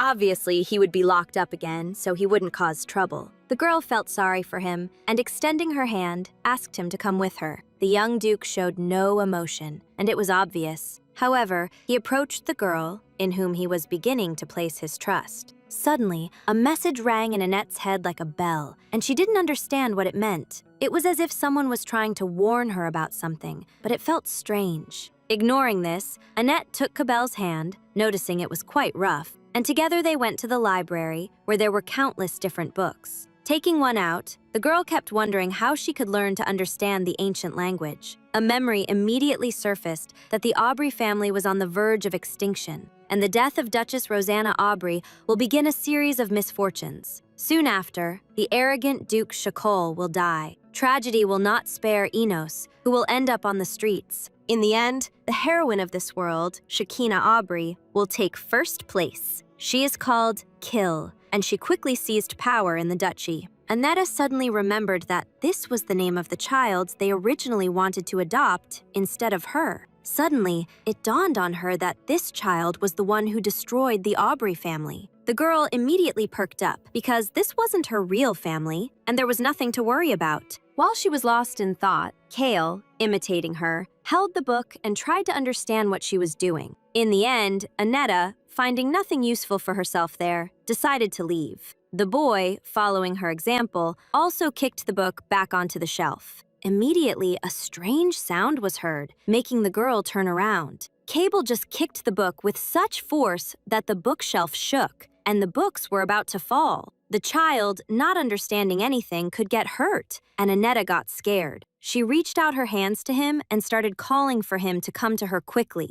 In the end, she had to push him away herself, and the main impact fell on her. The girl wasn't worried about her bruises. The main thing was that this child wasn't hurt. Still, as she fell, she managed to twist her ankle, which started to hurt. Hearing the noise, the anxious Duke Argo immediately burst into the library. Seeing the mess, he first rushed to his son to check if he was hurt. Annetta stood aside for a while, glad that nothing had happened to the boy. Duke Aubrey burst into the library right then and saw his daughter sitting on the floor. And she, assuring him that Cabal was fine, asked him not to worry. Then she began to apologize for coming here without permission and for not watching the boy carefully enough. But Shakal asked her to be quiet, as if Annetta had done something wrong again. In fact, he noticed that her leg was injured, and he didn't want her to explain herself. The girl still insisted that she was fine, but her father was worried. Annetta also admitted that it was her own fault, and that after a day of rest, she would be as good as new. The little girl glanced at Alpha, who was almost crying over his son, and again she noticed the similar expression on her father's face, who stated that he did not demand any apologies from her at all. For him, the main thing was that the baby was okay. Nothing else mattered. Lifting her into his arms,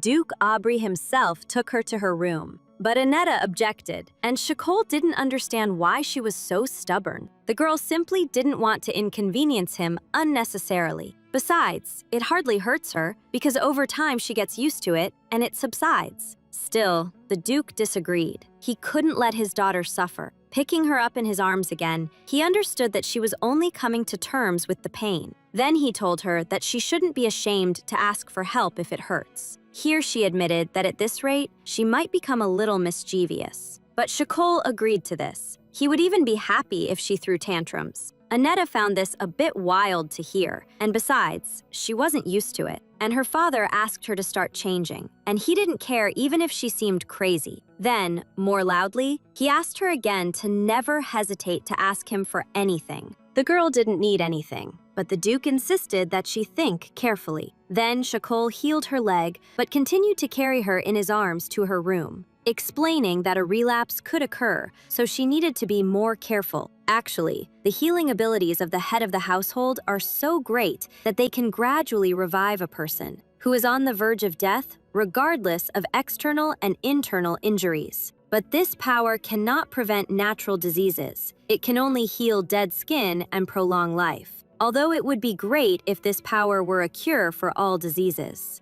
Annetta, seeing her father's concern, realized that he was truly worried about her. All the time he held her so gently, as if afraid of accidentally bruising her. Then he tried to put her on the floor to check the healing. After shuffling her feet a bit, the girl noticed that her leg didn't hurt at all. But Shakol suddenly admitted that he doesn't like to treat just anyone, even if they're dying, because he's not such a highly moral, ethical, or humane person. Still, there's a percentage of people he saves due to unforeseen circumstances. Annetta, however, is one of those he will save no matter what. And he doesn't care that their contract is only for 5 years. He takes her seriously. That's why he asks her to ask for anything she needs, especially since he is an ideal man who has an attractive appearance, money, and fame. Shakol doesn't rush the girl to make a choice. She always has time to think. Realizing he wouldn't give up, the girl unconsciously let out a heavy sigh, and the Duke became worried that her leg had started to hurt again. She was simply pleased by his words. It made her feel better, even if it was only for 5 years. Still, she intended to find the researcher who had discovered the cure for the Duchess's illness. Here they decided to stay for 1 more day, and for Annette, this was a chance. She changed into different clothes that weren't as conspicuous, and she got up early to try and slip away before Shakol saw her. And so he wouldn't worry about her disappearance, she left him a note. In the street, the girl saw a carriage, which was just in time. There was a good-natured coachman, and she asked him to take her to the Calf region.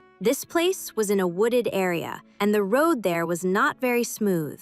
All the way, the carriage kept bouncing, shaking all of the passengers' insides. When they stopped, the coachman helped the girl get out of the carriage, and Annette felt a little awkward that everyone treated her like a child. Walking further, she discovered many wooden houses there. From rumors, she knew that the mad scientist lived on the outskirts of the village. Besides, he also works as a grave digger, so people rarely visit him. Very soon, Annetta found a hut near the cemetery and realized she was in the right place. As she knocked on the door, rustling sounds came from the cemetery, making her hair stand on end. And yet, she was just a little girl, and she wanted the door to open quickly. But no matter how many times she called out for Professor Frick, no one answered. And she thought about leaving a letter. Quickly writing a few lines, the girl slipped the envelope under the door. All that was left was to hope that he would contact her, as it was becoming increasingly difficult to hide the strange illness. When Annetta returned, she was met by her worried father, who had almost gone gray. But the little girl, in an innocent voice, explained that she had gone for a walk, assuring them that she hadn't done anything dangerous and had simply been wandering around on foot in the area. In a way, it really was a walk, but Annetta understood that the Duke was angry, and she was ready to face punishment, but first she tried to justify herself, explaining that it was her first time walking alone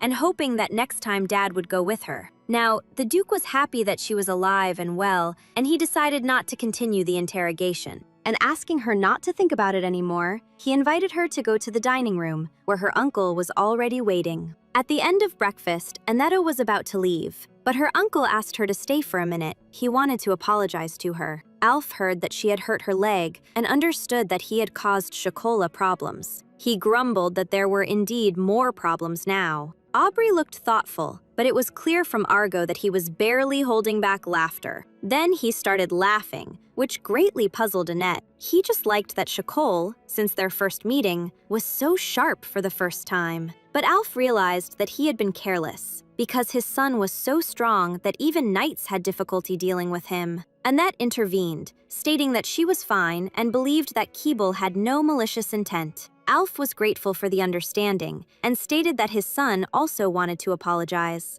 Cabal had never looked for his father before, but then he suddenly came and asked about Annette. Duke Argo extended his hand to the little girl as if he was about to lead her away, but then Shakol immediately took her hand, wanting to make sure she was really okay. And he grumbled at his brother, saying she was small and it could make things worse. To which Alf, with a smirk, noted how attached Shakol had become to this girl. In the end, after general agreement, Duke Argo ordered his son to be brought in. They didn't have to wait long for the boy. He was already waiting behind the door to be called. He entered very carefully, glancing at Annetta, as if afraid to breathe on her, and she mentally asked him not to be afraid because it was just an accident. Suddenly, a small bouquet of flowers appeared before her face, which the boy had carefully hidden behind his back until then. This was a gift for her. Such a flower blooms only for those who have the blood of the ducal family of Argo flowing in them. The girl accepted the gift and politely thanked Kale. The boy hesitated a little, pointing at himself, because Kale was his name. Then he stared at Annetta, hardly blinking or making a sound. The girl realized that he was trying to ask her name and introduced herself to him. The boy suddenly rushed to hug her and repeated her name syllable by syllable. Duke Aubrey was shocked that a little savage had pounced on his daughter, but Alf even cried, because these were his son's first words.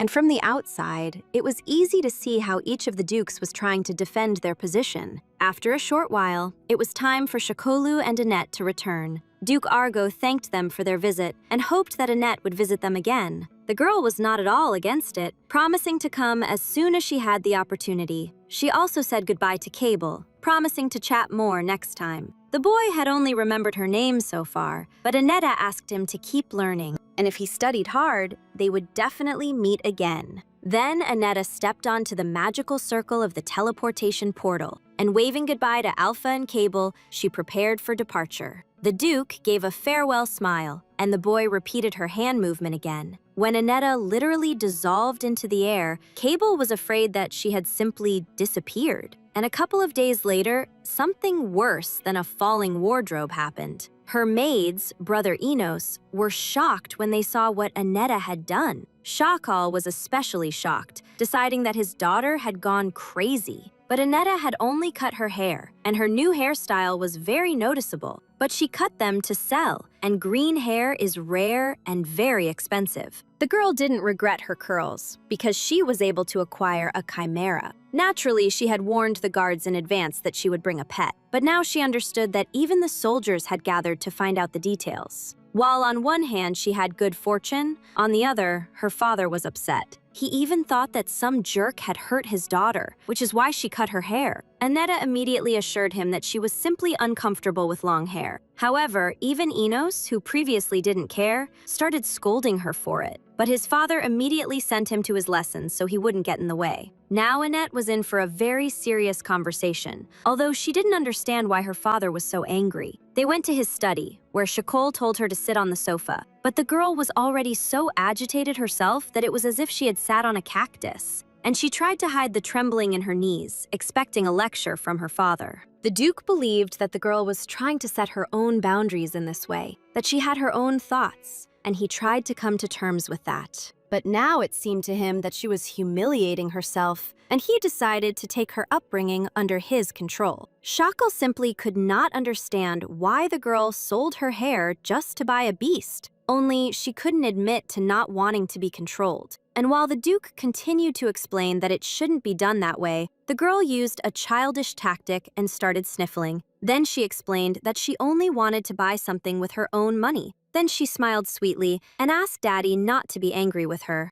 At that moment, the Duke's heart was struck. Even he couldn't resist something like that, although he asked his daughter not to think that charm could solve all the world's problems. And he also warned that if anything happened to her, Mom would be very upset. Then, Shikolu became curious what kind of beast this was that didn't even have a scientific name. Aneta took out the chimera, explaining that it was a rare animal, and admitted that she didn't have a license for it yet. Then, she slightly lied, saying that they threatened to report her to the inspection. She would be arrested, and the animal would be taken away. The girl hoped to appeal to her father's pity, but he remained silent for now. And she added that as soon as she saw the animal in the cage, it reminded her of her childhood. Aneta was also afraid that the Duke didn't like animals, which is why she hid it. However, Shikol was not angry, but only repeated again that next time she shouldn't put herself in danger. Aneta sighed with relief. Until the very end, she was afraid that Shikol himself would throw out the chimera. After dinner, the Duke invited his daughter to his study for an additional conversation, where he explained that animals can be problematic, but Aneta already knows that. Still, Shikol demanded that she attend classes starting next week. And he also really wanted to know how the girl found out about the magic stone. He himself conducted several experiments, and all magic stones melt only at a certain temperature. A child could hardly have done such an experiment, so he is curious. Aneta got nervous, but she couldn't tell him about the mad scientist. But it was he who experimented with stone synthesis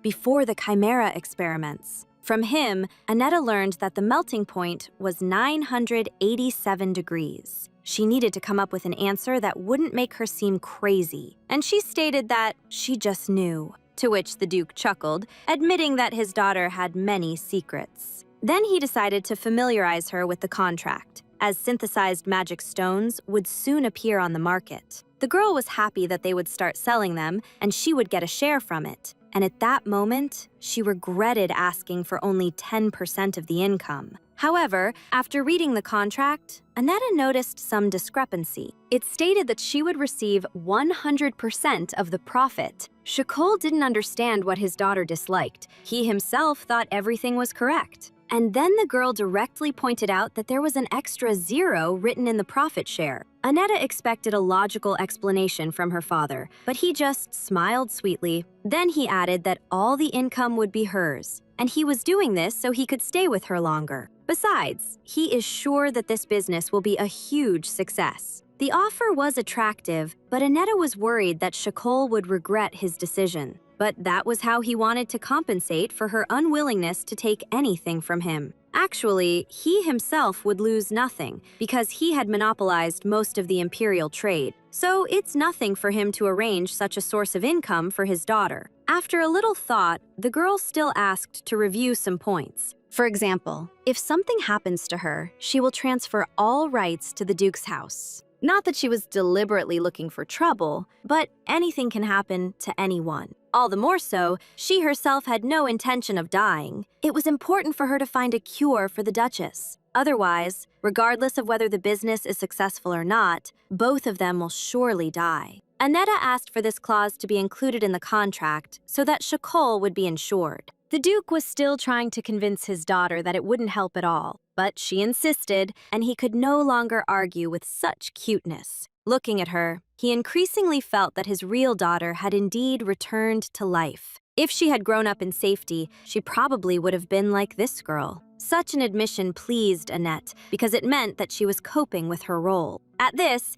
Shikol suggested they eat together the snacks he had bought especially, but the girl refused, explaining that she had a lot of things to do. And promising to eat the treats later, she hurried to leave the office. The Duke was left alone, a little upset. He had wanted to spend more time with his daughter, and now he's curious what urgent business she could possibly have.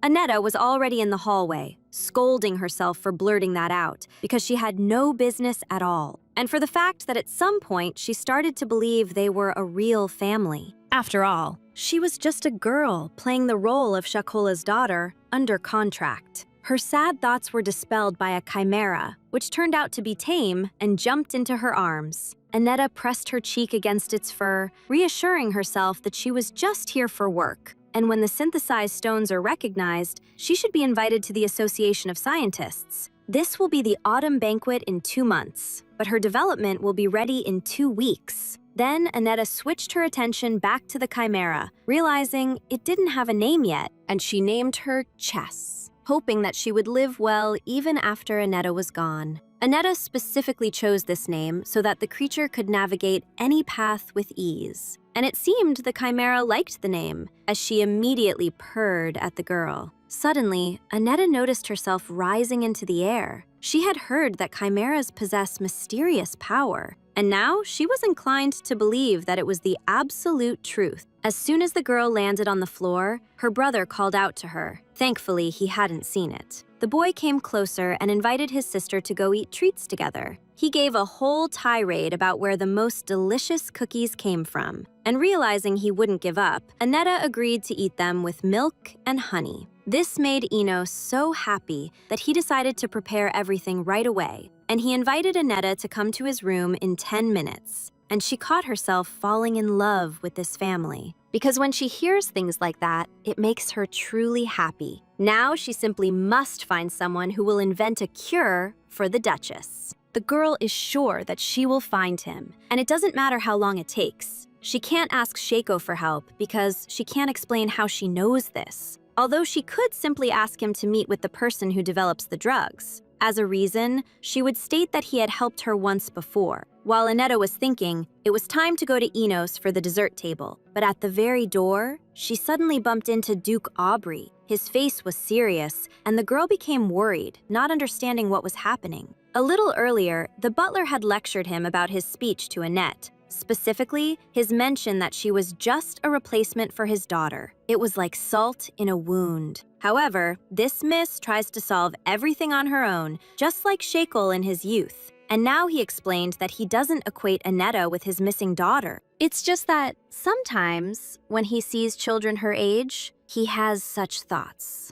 Shakel assured him that that child is one thing, and Annetta is Annetta. Listening to his tirade, the girl assumed that her father liked her. However, he stated with a serious face that he didn't like anything. And now, Annetta felt as if she was in the middle of a teenage storm. But the whole point is, if the Duke starts to like something, it then becomes his weak spot. Because of this, he loses his breath, and eventually, it leaves him. That's why Shakel prefers not to like anything, so he won't be sad. Annetta didn't quite understand, but since he asked, she told him to continue disliking her. For her, it was certainly unpleasant, but she suggested they not get used to each other, especially since they are not a real family, and in 5 years their paths will diverge. After her words, the Duke somehow turned so pale that if you were to stab him with a knife, no blood would flow. And the girl apologized for causing unnecessary worry, although she did everything in her power for the man who adopted her. After that, Annetta left, and Shakel heard a fork fall behind him. It was dropped by Enos, who was standing a few meters away and had heard their conversation. The boy didn't understand how his father could discriminate against a child whom he himself had brought into this house. And he wanted to know what he meant by talking about an imminent break with this child. Tension arose between them, especially after it was mentioned that Enos would be eating snacks with Annetta. And she was standing behind the door in her brother's room and heard both of them being overcome by a sharp feeling of guilt. So she shouted to them that she was ready to eat any food they would offer her. And she reminded them that there were times in the orphanage when she went hungry for several days. The girl wanted to turn it into a joke and went out to look at their faces, from which she immediately understood that her joke had failed. But her brother only hurried her to go eat cookies before the milk got cold. Already at the table, Annetta asked if her brother was angry with her, but he had no reason to be angry. On the contrary, he was glad to spend time with her, and he urged her to eat more, not listening to her saying she couldn't fit much in. For this, he was ready to warm up the milk himself,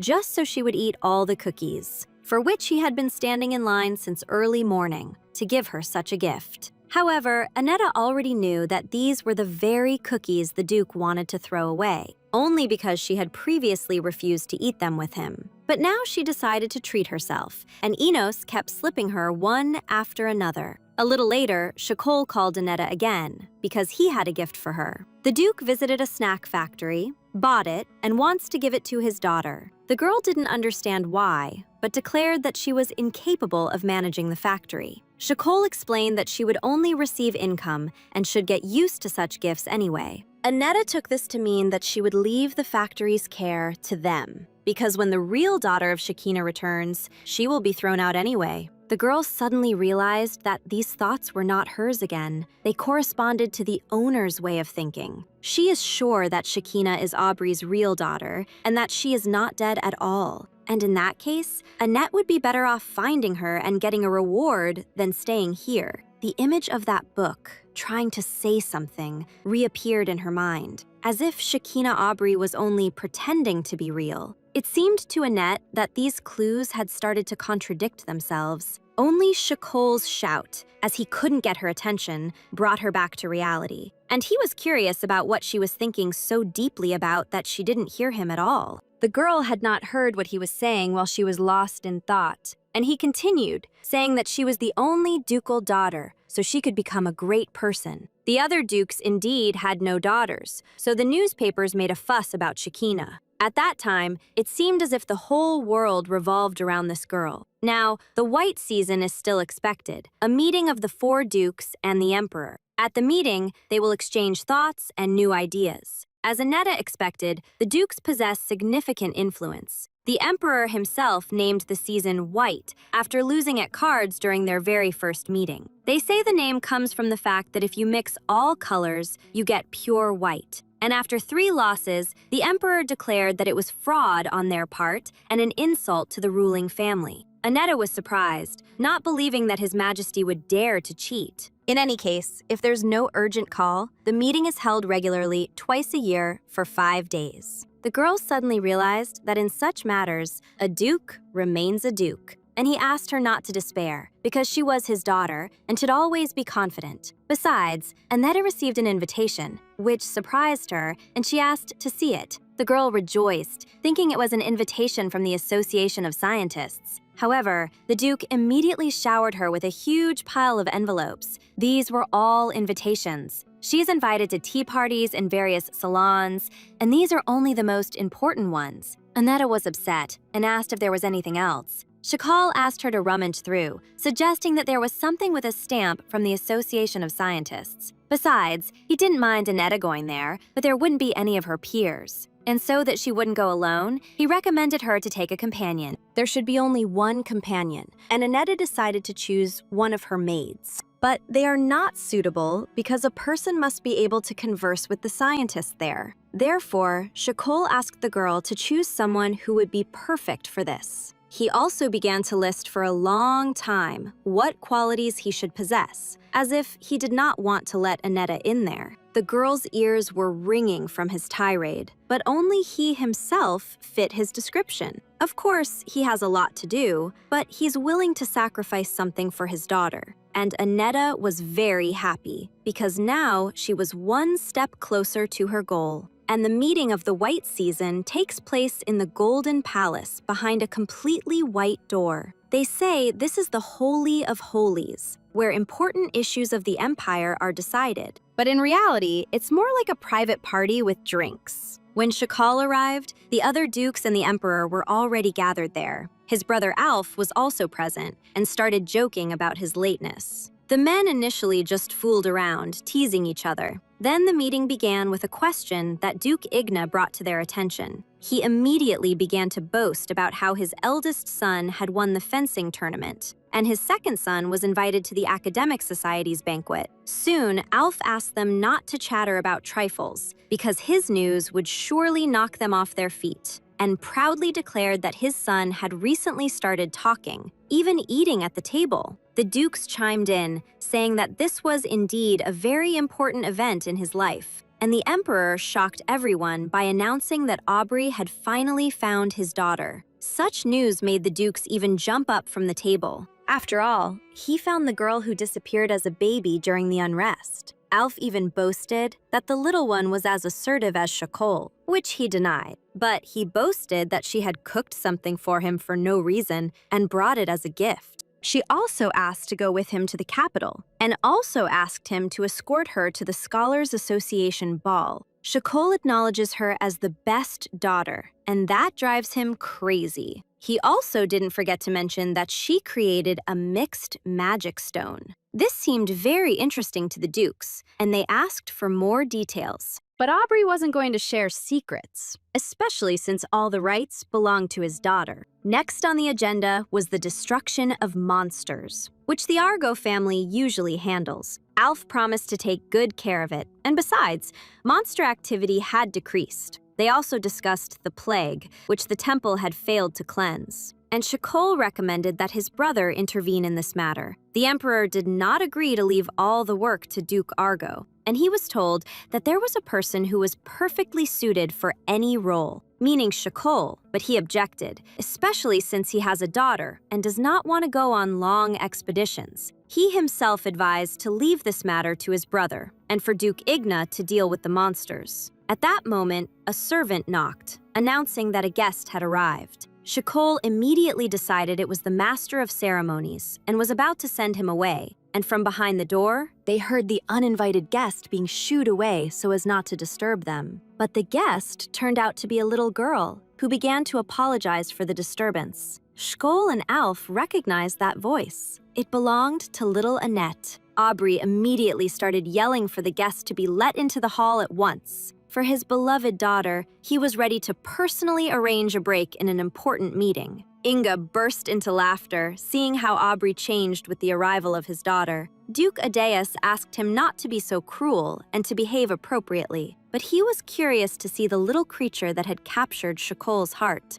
And he immediately appeared at the threshold, almost crushing Aubrey, to look at the girl, who, seeing such a huge man, went into shock, her breath caught in her throat. His eye patch and muscular, smiling face also created an impression. But pulling herself together, Annetta greeted him kindly, especially since they were meeting for the first time. Her babbling struck the Duke's heart, and he pestered Shakol to allow him to baptize this girl, and then they would become a family. Aubrey immediately objected, believing that with such a godfather, Annetta would only suffer. Then he asked his daughter what delicious treats she had brought them. Her basket was immediately taken to the study, and she heard the Dukes admiring the food from behind the door. Thinking that she shouldn't have come at all, the girl decided to go back. But her father suddenly appeared before her, asking her to stay, and also offered her to eat with them. After all, they were on a break, so she wouldn't be in the way at all. Hearing this, Duke Igna began to rejoice in advance that he would be able to admire this cuteness again. However, Annetta herself was not eager to eat with those thugs. But she also didn't want to leave her father in a bad mood, so she entered and timidly greeted him. The emperor immediately asked her if her journey here had been difficult, but the girl was slightly disappointed. She had imagined the emperor to be a more formidable man. Suddenly, something happened that instantly stunned the girl. Duke Adeus, after just one closer look at her, suddenly declared that she was cursed. From her aura, he saw that she would die in 7 years at most. After that, Annetta could barely stand, not understanding how he even knew. At that very moment, Adeus received a slap from Shakol, telling him to watch his tongue. He knows that this duke doesn't leave his mansion precisely because of his poor communication skills. His brother immediately rushed to calm Aubrey, as the emperor was present. Annette understood everything, because Adeus controls darkness, which includes curses and death itself. That duke was indignant, because he had simply spoken the truth as he saw it. The young duchess immediately ran up to him,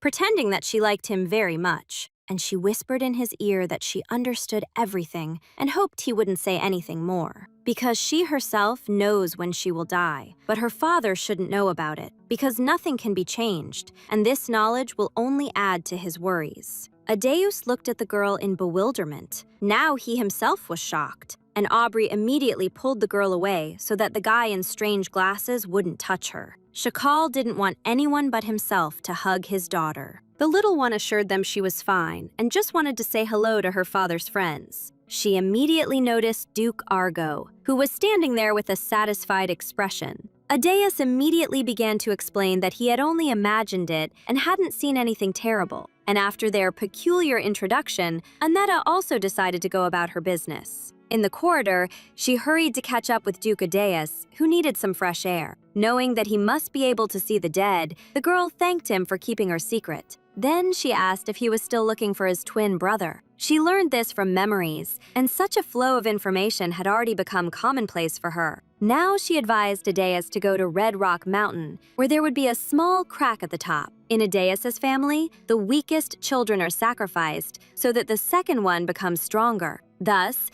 this duke's brother was also sent into that rift. Listening to this, Aedeus was shocked and also didn't understand how the little girl wasn't afraid of death. In reality, Annetta was afraid of death. She just couldn't do anything about it. In her search for information, she found no mention of the patterns on her hand, but now she had found someone who might know something about her curse. The white season concluded without incident after that. Later, the butler appeared before Shakol, reminding him of the accumulated tasks. A lot of documents had already accumulated, and they needed to be sorted out. However, the Duke was in no hurry to return to work and spent more time relaxing, because his daughter advised him not to overwork himself and to rest more. But the girl was just buttering him up so he would forget how she called Duke Adeus handsome. Pedro realized that the master was too protective of the young lady and decided to sort through some papers himself. The next day, Shakol went to the ball with his daughter, and she was a little nervous, because she was going to ask her father to find someone for her, someone who had helped her in a dangerous hour.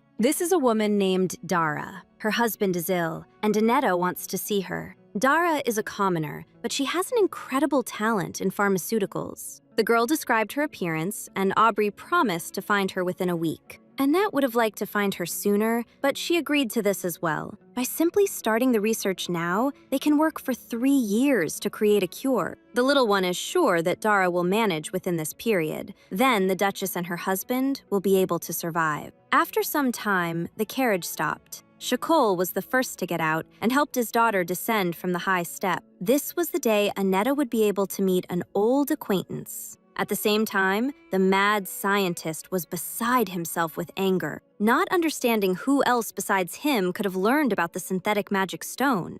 After all, he had planned to be the first to present this product, and now he was beside himself with nerves. He had put a lot of effort into this research and never thought that rumors about it would emerge. The name of this scientist is Robert White, and he spent all his funds on his research. His goal was to bring Sana back, and now he has to continue his chimera research. All on edge, he ordered another drink, and then heard Annette Aubrey being announced, who this year was chosen as Scientist of the Year and arrived to grace today's banquet. The girl was in a great mood, and she entered the hall smiling sweetly at everyone. And the madman realized that this young woman was his rival. But he didn't know where she got the money, and thought she had begged her parents for it to show off an achievement. While Robert was sorting out his thoughts, Annetta approached him, and she politely greeted him, calling him by his full name, which surprised him. But she referred to his dissertation on the topic of the connection between living beings, which surprised the scientist even more, because society had practically ignored that article. Still, he doubted that the girl was smart enough to appreciate his talents at such a young age. But then, Robert almost lost his balance when a chimera emerged from behind the girl. Of course, he recognized this creature, which he had left to perish. But Annette also knows that he was the one who created this hybrid of monster and animal. Chess, pressing herself to the floor and bristling her fur, began to hiss at the scientist, who was horrified, not understanding how a little girl could know so much about him. Her father immediately approached, to whom she described Robert as an amazing scientist. She also didn't forget to mention the article that wrote about his experiments on people, saying that he was going to cross a human with a monster, and immediately all the guests turned their attention to him. Duke Aubrey looked at the scholar with contempt, as if ready to chop off his head right then and there, and the latter began to make excuses,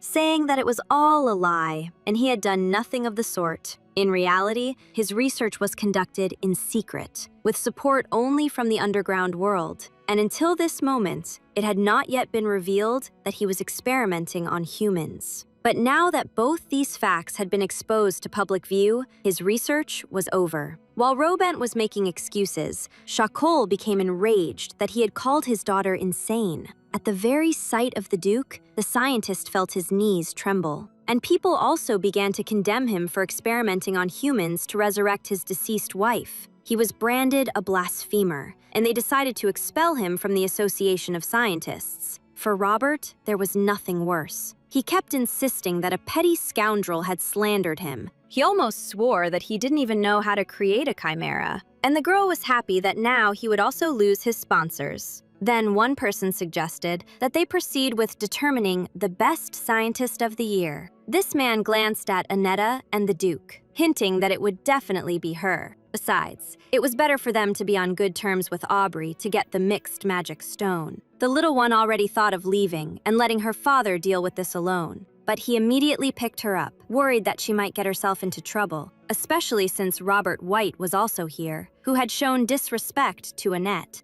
And Shakol threatened that he would regret it, wishing to turn back time and beg forgiveness for his mistake. However, it didn't occur to the scientist that it would be better to keep quiet or simply apologize. The Duke is sure that if his daughter was rude, it means Robert pushed her too far. He himself saw nothing strange in Annetta accusing the scientist, considering his reputation, and he wished that Robert's daughter would live worse than an insect, knowing no peace until her death. At this point, Annetta interjected, asking her father not to be so harsh, although in reality, she wished that scoundrel would suffer even more. Mere banishment wouldn't be enough for him. In the end, Duke Aubrey's intimidation served as the signal for the official start of the banquet. Robert grumbled as he left the hall, and people began to gather in small groups. Annetta started looking around and noticed that there were very few women here, when suddenly she heard a familiar voice calling out, clearly looking for her. Shakal was not particularly pleased by the appearance of this man,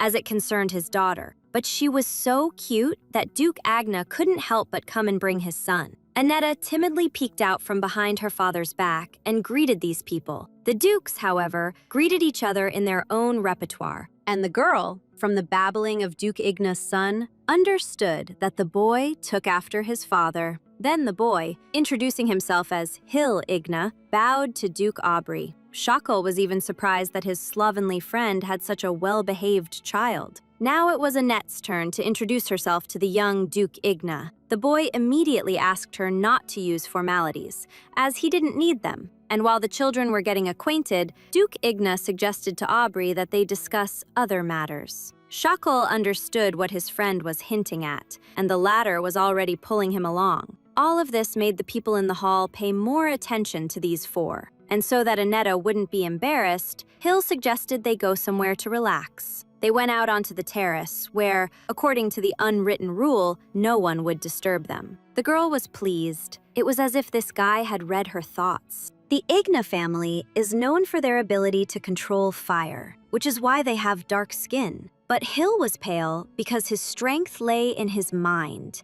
which is why he was invited to this banquet. The boy himself understood that, apart from his red eyes, he didn't resemble his family in any way. But Annetta had already noticed that he and his father had quite similar personalities. Hill suddenly froze, as if she had said something strange. But she justified her guess by the fact that both of them speak their minds. Now the boy was a little surprised. It was the first time he had been told something like that. He was born without firepower, grows slowly, and is not good with weapons. But Annette can see that he's smiling, even with such a mischievous look, just like his father. And she's sure that in time, he'll learn to wield a sword, just like his family. Suddenly, Hill looked at her in a way that gave her a strange premonition. It seemed to her, or rather, she was certain, that his future inventions would shake the world. And she offered him to deliver her things made with synthetic magic stones. And not to the Greenstone Guild, which is run by the Duchy of Aubrey, but to her, personally. She would like to receive all his inventions, and she doesn't mind if he sells them himself. A little more than half is enough for her, and she is ready to discuss the price. Hill looked at Annette as if she were an oracle predicting the future,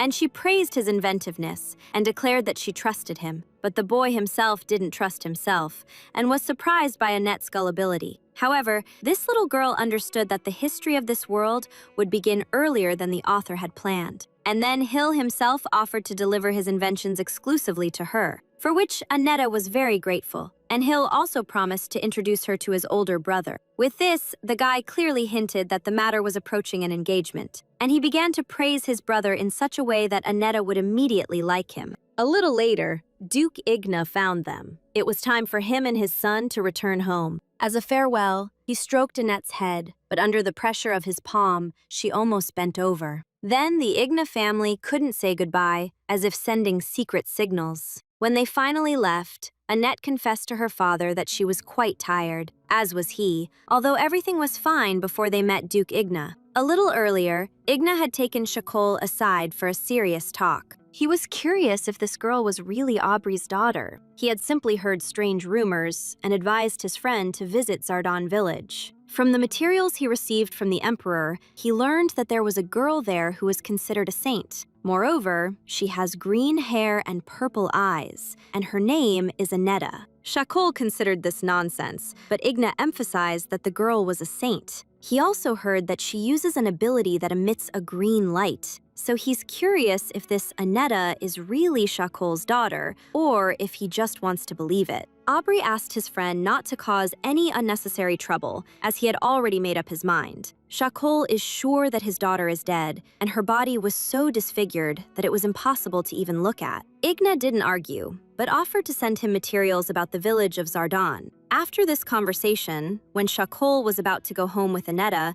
he was so agitated that he now didn't dare to look her directly in the eyes. Still, he asked the little one not to worry, citing that he himself was tired. He also warned that he would need to be away for some time due to urgent matters. They say that the plague is spreading in the village of Zardan, and he needs to take care of it. He can use a local flower called Divine Zayus. And the name of the village seemed very familiar to Annette, but something about this name gave her an ominous feeling. Then she remembered that despite the Duke's efforts, the village was eventually destroyed. Now a memory appeared that Shakol Aubrey would meet Shakina there. It seemed strange to the girl that the name was Shakina, not Aneta. And the Duke again noticed how his daughter was daydreaming and became worried. But Aneta assured him that everything was fine. She was just thinking about future plans. And on that day, Duke Aubrey left only after escorting his daughter to her room. Later, left alone, the girl turned to the system to send her information about Zardan village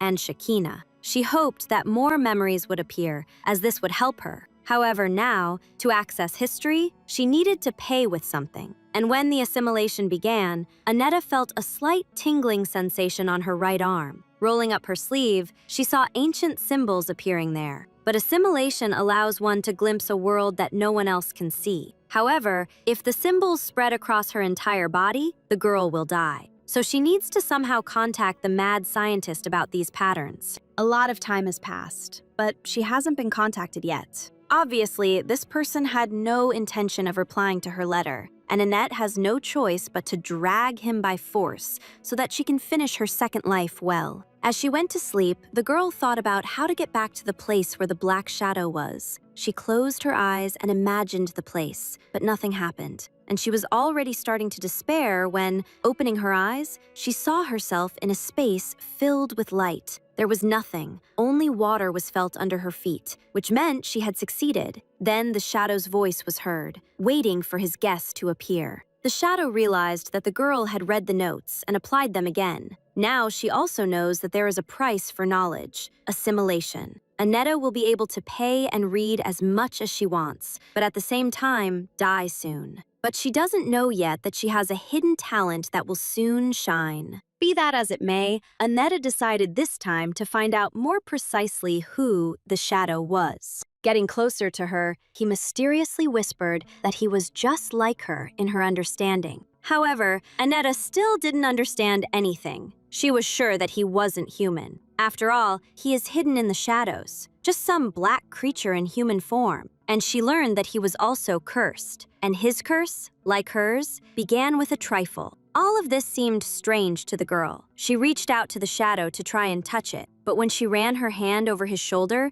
it dissipated, leaving just an empty space. It even reminded the girl of the noise on a broken TV screen. Shadow didn't know if he was alive now, but he remembered all the stories from this world. And Aneta asked if he knew a way to get rid of the curse. And then she realized that he had been here so long that he didn't remember his past. In his place, a girl would have long gone mad from loneliness. but he kept insisting that he knew everything about this world and that he was fine. The only thing is, knowing everything can mean that, in the end, nothing in the world matters anymore. Aneta worries that the absorption gets worse each time she turns the page. This happens because the incoming information exceeds the available boundaries of the world. Realizing that there was nothing she could do, the girl continued to read the book. And again, a restriction appeared on the available pages. Now the world will demand a price. Aneta agreed, and with each turn of the page, memories of her past life became clearer. Now she understood why she thought about concepts that didn't exist in this world. She was born in South Korea, carried out orders, and relayed operating instructions, but she couldn't escape in time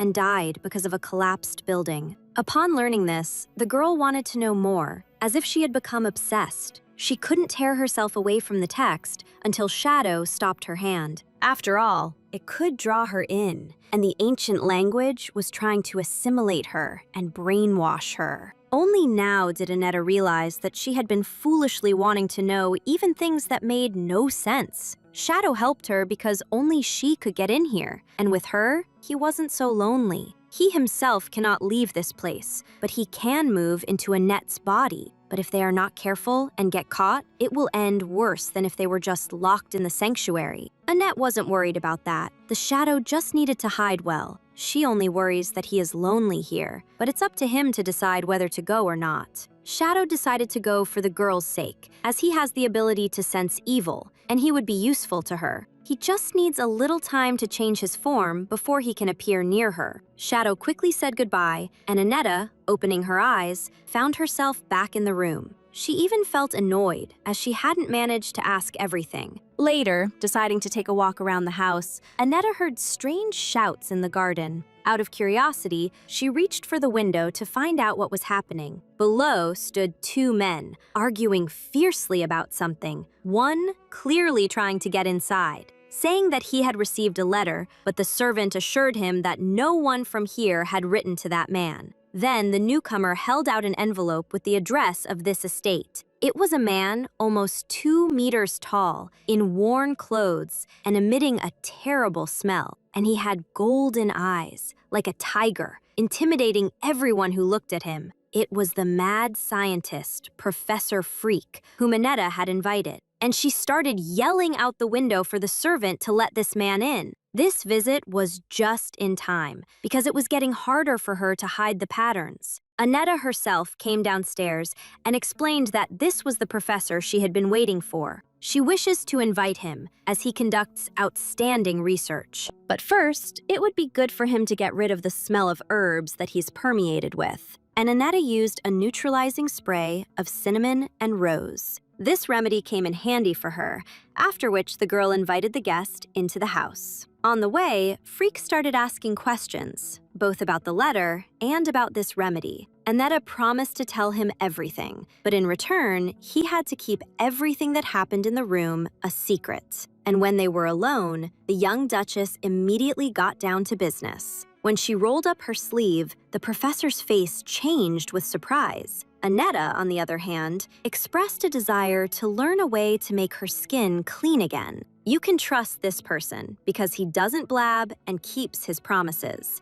And the girl doesn't ask to cure it, but only to hide the patterns. For example, with some chameleon slime. Such slimes change the color and texture of their coloring. But even if you take it out, it's almost impossible to work with. And Aneta reminded that Freak has a green fire at home, which will help the slime relax. This way, they can obtain the remedy without killing the creature. The professor liked the idea and decided to return to start the experiment immediately. The girl didn't want to wait, and she was ready to give him a room and provide everything he needed. There's just one small condition. He must get rid of the unpleasant smell. Freak was surprised. Usually, people try to avoid him, although all he needs to do is change all his clothes and start talking to them. And the professor's outfit itself looked quite strange. And when he started taking it off, it turned out he had about a dozen layers of clothing on. In the end, when only the last thin layer remained on him, the man turned out to be quite attractive.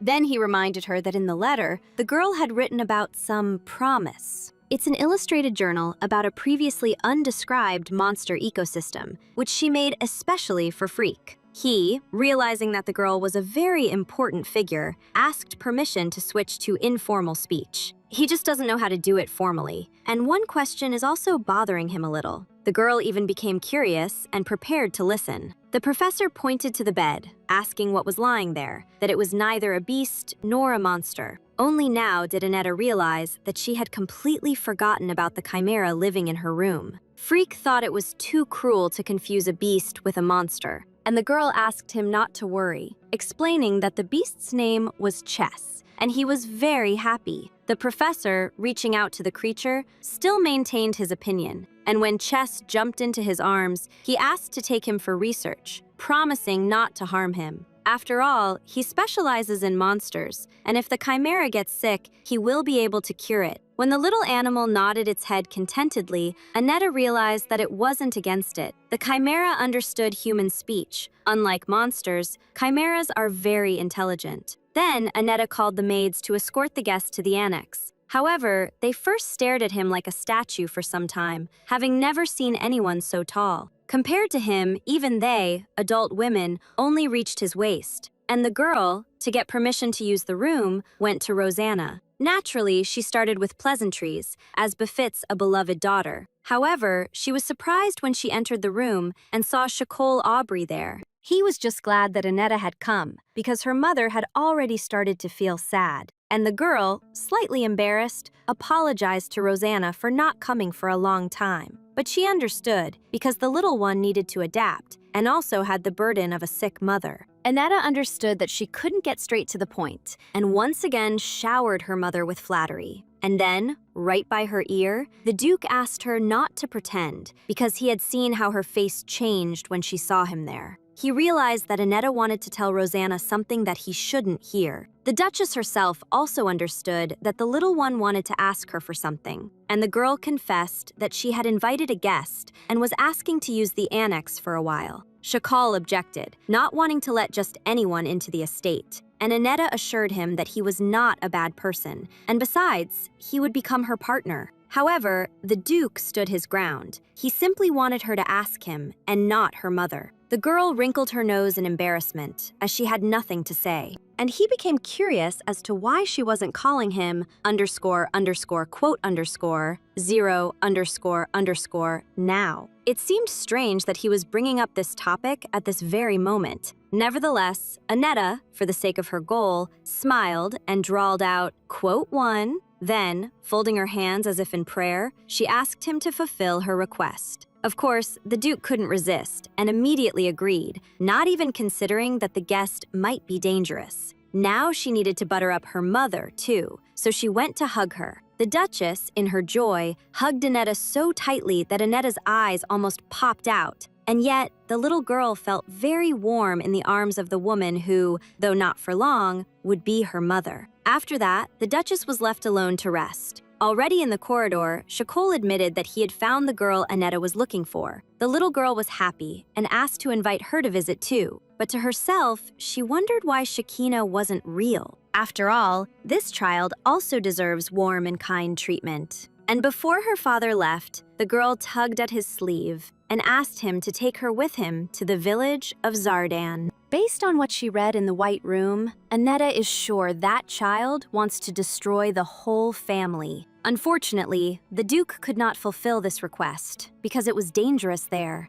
A plague is spreading in the village, and he is afraid his daughter might get sick. Then the girl declared that she knew a way to get rid of that terrible disease. Shakal was confused, because this is a 10-year-old child. How could he know? This plague cannot be cured with purification spells, so Shakal, like Argo, will not succeed. Because it's not a disease, but a curse, that's why Annetta asked to go with her father. She also needs this so that she can use her trump card. Now she started babbling and begging, assuring him that she was very worried about him. Tears welled up in the girl's eyes, and the Duke was once again amazed. Although he understands that Annette uses her cuteness to wrap everyone around her finger, he allowed her, but hoped that she wouldn't take any strange nonsense with her. Then he said that the girl she was looking for lived not far from the village. For Annetta, this was just right. She didn't want to deal with the commotion. and then she felt the symbols reappearing on her hand. But it's not just that they're growing, they're also causing terrible pain. Sometimes, Aneta couldn't tell if the pain was real or just in her head. Because of this, just in case, the girl asked Shakul to bring Adeus with them, motivating this by saying that this duke would be able to help well in the fight against the plague. Aubrey didn't like this guy, but for his daughter's sake, he agreed to put up with it. At that moment, as sometimes happened to Annette, a warmth spread through her heart again. But despite these growing feelings, in 5 years, they would still have to part. Soon, they set off, and Annette had to suffer a little. The road to the village turned out to be very bumpy, and her tailbone got quite bruised. However, she couldn't stop and ask for help, because people were dying there. When they were on the outskirts of a village, Shakul once again suggested returning. The coughing could be heard beyond the settlement, and their illness was due to drinking water from the well. They walked on. Annetta heard people talking about Duke Adeos around the corner. He arrived with his son, not understanding why he was called, as Argo would have been more useful.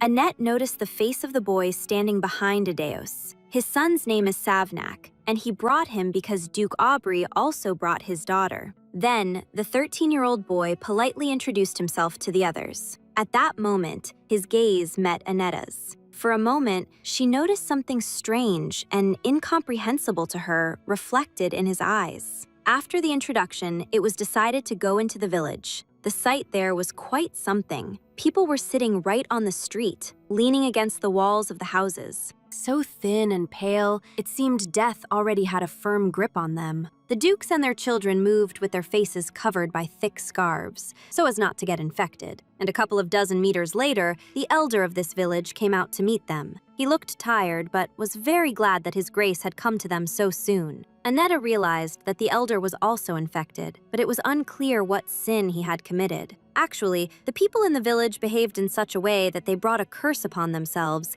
and were now paying the price. Then the girl noticed the only well around which people gathered. Now it is necessary to find the path leading to the bottom of the well. Shakul suggested his daughter rest in an empty house not far from here, and he himself began to ask the elder how the infection started. The first case occurred 7 months ago, and since then the symptoms had developed to be fatal. Annetta, in turn, asked if anything suspicious or unusual had happened then. The elder suddenly became horrified, but assured them that nothing unusual was happening. Then he began to praise the saint for helping them however she could. Shakul immediately thought of the girl the Duke Igna had told him about. Annetta, however, continued to ask questions, sensing progress in the case. While they were talking, they reached the house where the ducal family could rest, and this prevented Annette from finding out any more details from the elder. Shakul asked her to enter the house without objections, and it was clear that he would not accept a refusal. The girl felt that her father knew something, but was trying to hide the truth from her, because when talking about the saint from the village, Annette had a feeling that it was that very child. Now she had to obey her father, as that was the condition for him to bring her here. Therefore, she had to stay here with young Adeus for now, while Shakul was busy, and Annetta couldn't do anything about it, as she had given him her word. She was annoyed, because instead of resting, she could do something useful. Suddenly, Savnak called out to her, to make sure he had remembered her name correctly. The guy admitted that he had wanted to tell her something for a while now. Annetta thought it was something important, but he didn't like the smell coming from her. Of course, the girl didn't like that the boy was rude at their very first meeting. And as revenge, the girl remarked that his manners were very bad. After all, it's not polite to tell someone they stink at a first meeting. But Savnak couldn't keep silent about the curse and decay emanating from her. Annetta was sure that Duke Adeus had told her son about her curse. In reality, he only mentioned that there was a funny young lady. But Savnak himself can sense curses and witchcraft by smell, and now the smell is very strong. The girl understood that he was speaking the truth, yet hearing such things openly was very unpleasant. And the boy advised telling this to the Duke because he could help with it. The cruel truth of the curse made the little girl think. She herself wanted to get rid of it. Opening her eyes, she suddenly noticed that her new acquaintance was standing too close. Savnak leaned over her and looked so piercingly, as if reading her soul. Suddenly, he grabbed the girl's hand, genuinely frightening her. She tried to break free, but the boy determined that the curse was on her hand. Annetta began to panic, but she understood that this boy might know more. and he only asked her not to worry as he was madly in love with the smell of the curse. And he liked her because she carries such a terrible curse. After these words, Savgak seemed like a madman talking nonsense to Annette. Moreover, he admitted that he was envious and that he also wished he carried such a curse. The girl was tired of his nonsense, and to free herself, she kicked him hard in the shin. This helped her free her hand, but she wasn't done with the showdown yet, and grabbing the boy by the scruff of his neck, she declared that he could have the curse if he liked it so much. His wish looks like the insane fantasy of a child who has never encountered such a thing. After all, he doesn't know what it's like when something from within devours you day after day. It's the fear and anxiety that she might never open her eyes again, and sleepless nights wondering if tomorrow will ever come for her. It's the pain of a body rotting and decaying alive, and no one can truly understand that. And it's unlikely the boy will be able to openly tell his parents about it when he himself is dying a painful death. Also, it's unlikely someone could approach a dying person and say they're envious. But if Savnak continues to wish for this, Annetta will pray that what happened to her happens to him. After letting him go, the girl asked him to now think about why she didn't tell anyone anything. After all, the mere fact that Savnak is asking about it already proves how spoiled he is. He has never cared about protecting anyone, and he doesn't know how much Annetta suffers. If she had even the slightest chance of survival, she would have certainly told her father. The method to lift the curse is not yet known, and there is already a person with an incurable disease in the Duke's family, and everyone she knew would pity her and try to save her from the curse. Then, who knows what rumors would spread, and this family would face a terrible life. Just a mention of the Duke's daughter's curse will unleash hell on earth. Talking about all this, Annette felt so much pain that she burst into tears. Savnak suddenly wanted to comfort her somehow. He even suggested that her curse was a hoax, and the girl decided that he was just messing with her, just to make her feel even worse. At that moment, she wanted to shower him with every vile word she knew,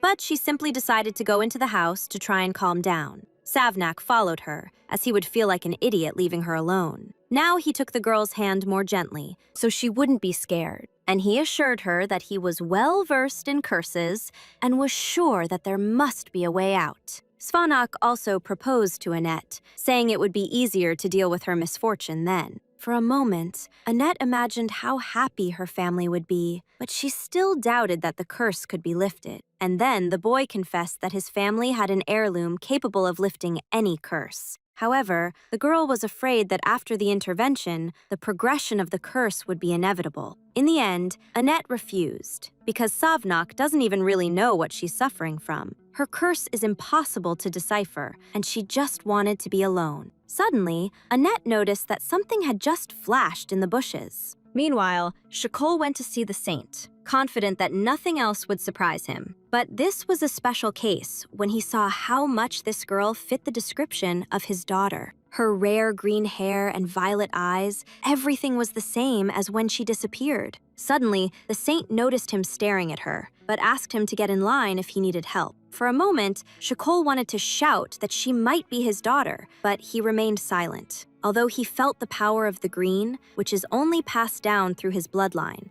another person can only receive it if he himself transmits it. Adeo stood nearby and offered Aubrey his help, but he refused. And he told the girl that he had been sent here from the capital to fight the epidemic. In return, the girl introduced herself as Annetta, but without a last name, because she was an orphan. Then she again asked him to get in line, because she needed to work with the sick. Now the Duke was sure that what he had been looking for so long was before him. And he asked since when a saint could use her power. Adeus, at his side, again advised him to first assess the whole situation. They need to concentrate, because investigating the epidemic is a priority. Shakol looked around and realized that the situation was much more serious than he had thought. He remembered his Annetta, who knew a way to cure the disease. He's not sure if she just lied just to be with him. The girl never spoke idly, and in dangerous situations, she rushes forward. Adeus again pulled Shakol away from his thoughts about the girl's strength.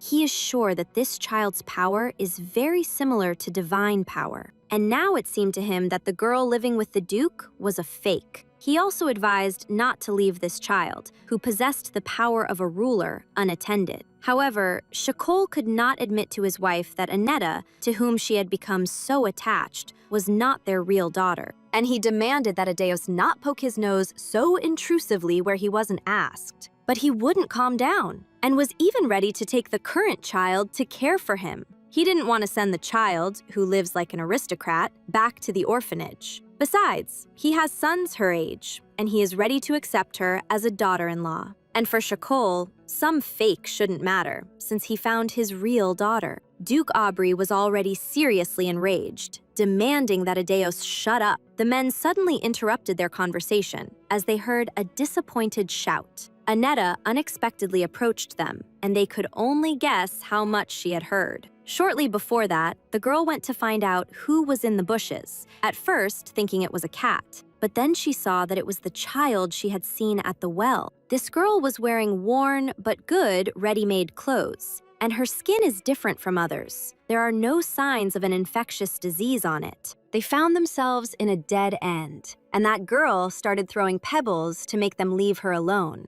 But Annetta asked her not to be afraid, assuring her that she only wanted to talk to her. The girl, however, didn't believe that they didn't want to harm her, as the stranger had burst into her home. Annetta began to guess what home the frightened stranger was talking about. This is the very building that the village elder allocated for guests. The young duchess explained everything and asked the girl to tell what happened. She suddenly burst into tears and declared that the elder was a very bad person. Wishing to somehow calm the little one, Annetta hugged her and asked her not to worry. Then she asked her name, and she confessed that her name was Misa. Annette already knows that Misa is one of the brother and sister who are key to solving this case. This girl was told to stay here while her brother went to get food, and Annette assured her that she could stay in her room and promised to help her brother. Misa was a little surprised, but like a child, she hoped for someone's help.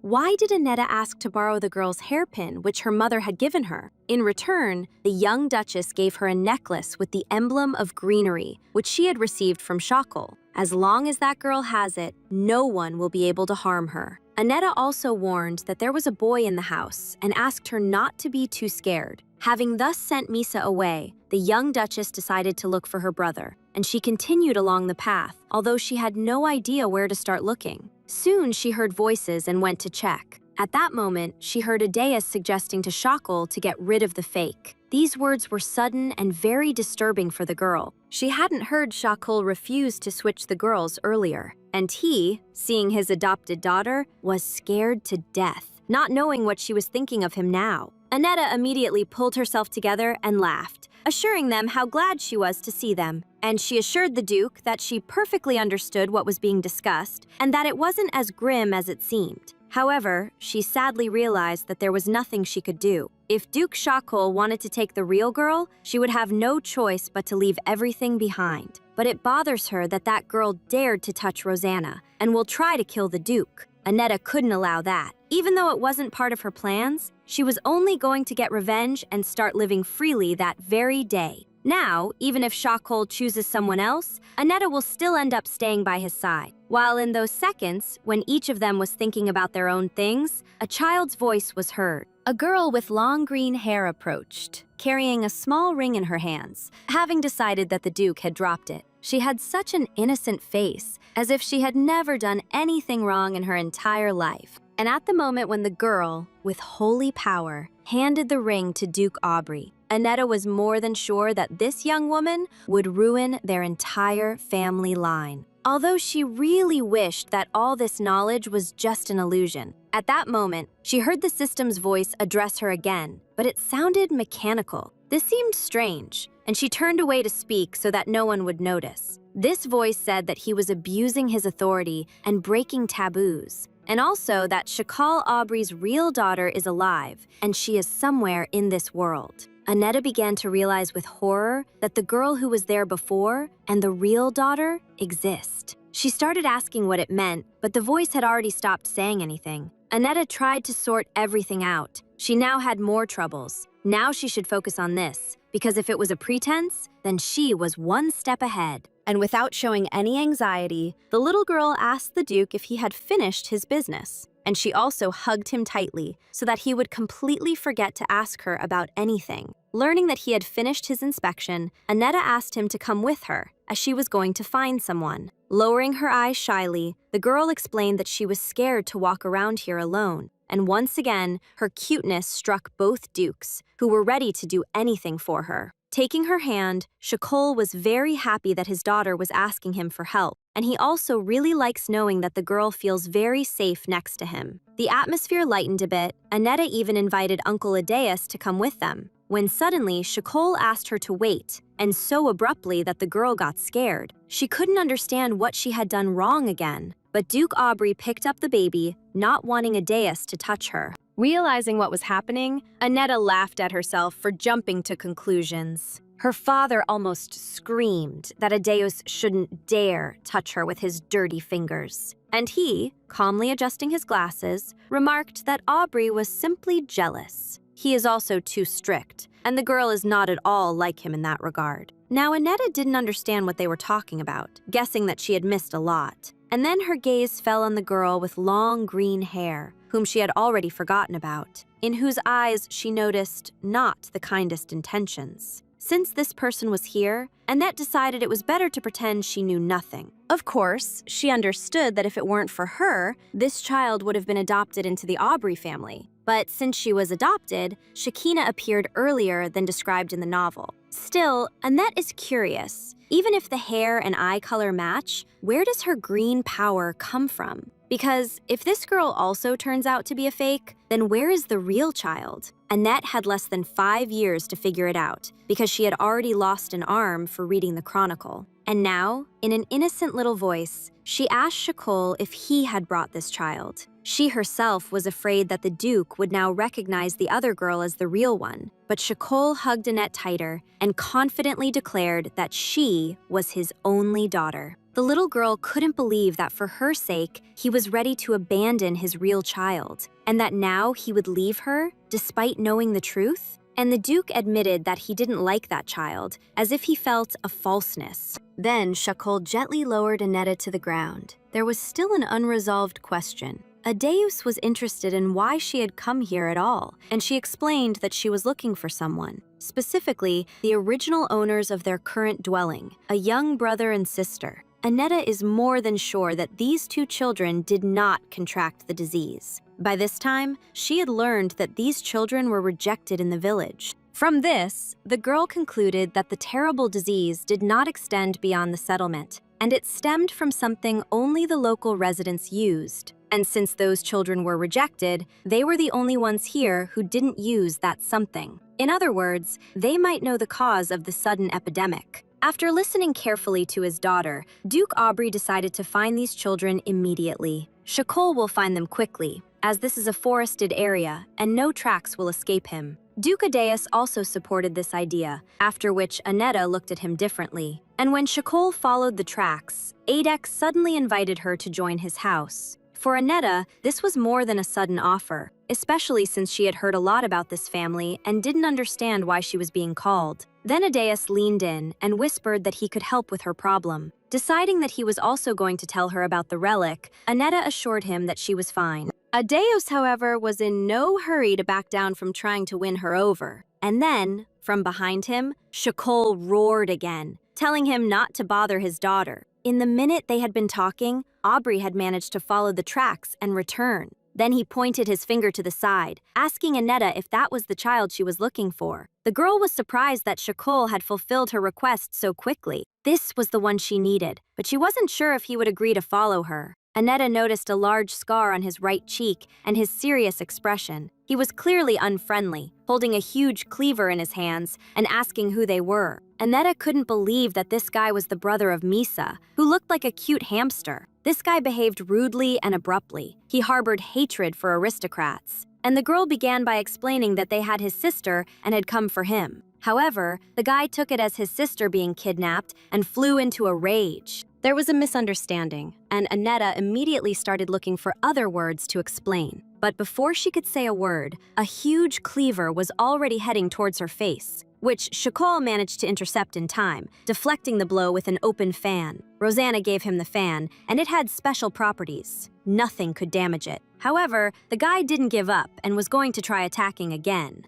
Annetta started shouting to him that Misa was safe and showed him her hairpin, but this only made the misunderstanding worse. The boy decided something had happened to his sister. Annetta, however, asked them to listen, explaining that she, her uncle, and her father had come to fight the epidemic. She said that they had been given a house which, as it turned out, already had occupants. That's where she met Misa, who started to chase them away. Suddenly, the boy became very polite and apologized for his sister. But Annetta wasn't angry at all, because it was their house. But she was surprised to learn that the girl hadn't told her the whole truth. And she was still a little bothered by the hatchet the boy continued to clench in his hand. Still, she dared to ask him to tell her about the source from which the illness came. The guy with the scar was taken aback, but immediately stated that he knew nothing about it. And Annetta promised him that she would get out of the village and that the villagers would be punished. Because she also believes that those who deserve punishment should receive it. The guy smirked, believing that the villagers were already punished by suffering from this disease. He considers them all villains, and if the disease is removed, most will then be declared innocent. The villagers committed a terrible sin, for which the guy wants them to suffer until death. Annetta didn't know the details yet, but she listened carefully. But he is sure that this is divine retribution, because everyone suffers except him and Misa.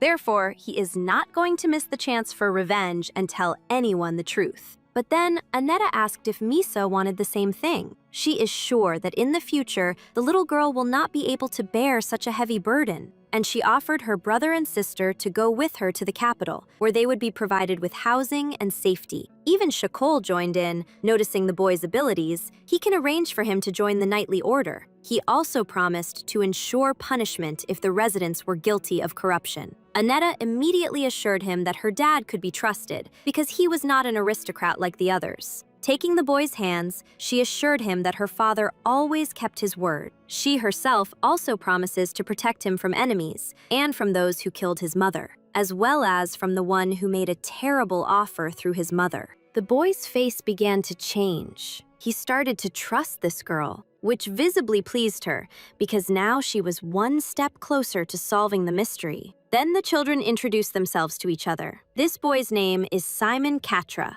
Annetta touched the scar on his cheek and asked if he would agree to help. After all, she supports revenge against scoundrels, and if this boy asks for help, she will help him. And in the next moment, Simon indeed asked the girl for assistance. Pleased with her success, Annetta now asked him to tell her everything. But it was easier for him to show everything, so he asked the young duchess to follow him. The girl agreed, and he took her hand. Along the way, he also began to tell how this whole story started. His family, from generation to generation, had been advisors. They gave advice to the village elder. For example, they predicted the harvest or other important events. At that moment, Simon's story was abruptly interrupted by Duke Aubrey in a displeased tone. It infuriated him that some strange boy was touching the hand of his beloved only daughter, and he demanded that she be released immediately, as this had nothing to do with the conversation. Adeos tried to calm him down, but he only had sons and couldn't understand Shakol's feelings. Simon let go of Anetta's hand and continued, saying that the village was gradually increasing its wealth. His mother had a gift for astrology and was skilled in foreseeing the future. However, seers cannot see their own destiny, and one beautiful day, Simon's mother suddenly disappeared, and no matter how much he searched, everyone claimed to know nothing. However, he began to notice that since that day, the villagers had acquired gold jewelry, although their village had never been prosperous, and this sowed doubts in him. And a year later, his younger sister Misa also disappeared. Simon couldn't lose her too, so he started looking for her in every corner of the village. Eventually, he found her in the village barn, just as she was about to be taken away. Annetta listened to the story in horror. Everything turned out to be much worse than she had thought. Simon was horrified when he found his sister. She wasn't wearing a stitch of clothing, and she was covered in blood from the beatings. He rushed forward to protect her and didn't let go of her hand when all the villagers chased him with weapons. It turned out these people had sold his mother to an aristocrat for a few coins, with which they bought themselves trinkets. And since the mother of these children soon died, they decided to sell Misa, who had inherited the gift. Enraged that his mother was sold for a couple of coins and then killed, and at the thought that the same fate could befall his sister, Simon couldn't forgive them. The dying astrologer leaves behind a vengeful spirit, and dark energy forms in the place where he dwells. Someone created a curse from this energy, which can only be lifted by knowing its origin.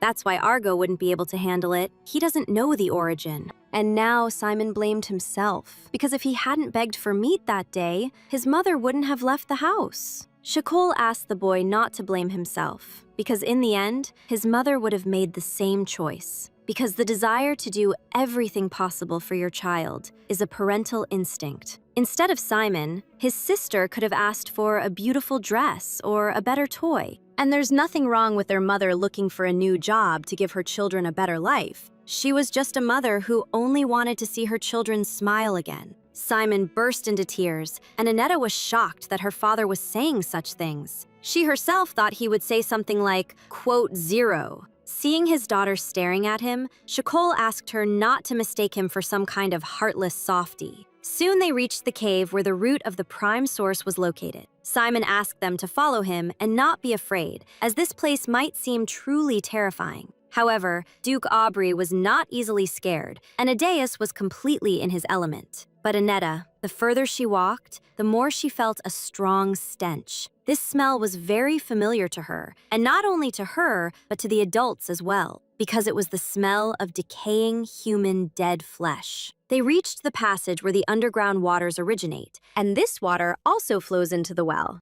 And such water, even if it's not cursed, will definitely cause diseases. Here is an underground shelter and a secret passage that leads to the house of these two children. The one they use as a refuge, originally it was their secret hideout. If this basement hadn't been remodeled and their mother hadn't been harmed, none of this would have happened. This is where the source of the groundwater, which is now cursed, is located. Next to the source is a blackened mummy, shriveled to ash. A powerful curse lies upon it, and it's not just remains, but the source of the curse itself. Aedeas advised not to thoughtlessly touch the mummy. Better yet, not even to look at it. Now it would be worth dealing with purification, but Duke Aubrey is not as strong in this as his brother. At best, he will purify water, air, and pathogenic microbes. However, black liquid flows from the mummy's body, which, when mixed with water, becomes transparent and indistinguishable. The one who did this somehow came to Simon and said he would help him get revenge. Annetta suddenly noticed magical symbols, and a voice above her head declared that it was an ancient curse. The girl immediately turned around, but everyone was busy with their own conversations. And then she realized that only she could hear the voice, and that something was hiding in her hair. It was a shadow. It had successfully escaped and even managed to create a body. Now he had a wonderful hat, a tailcoat, and a cane with a curl. Naturally, all of this was also a shadow. He created an image for himself in the style of a cute mascot and danced joyfully in the air. Annette found this amusing, but right now it was more important for her to get answers. She managed to grab the shadow like a small doll and pull it towards her. First, she reminded them that they needed to remain unnoticed, but the creature was not violating this.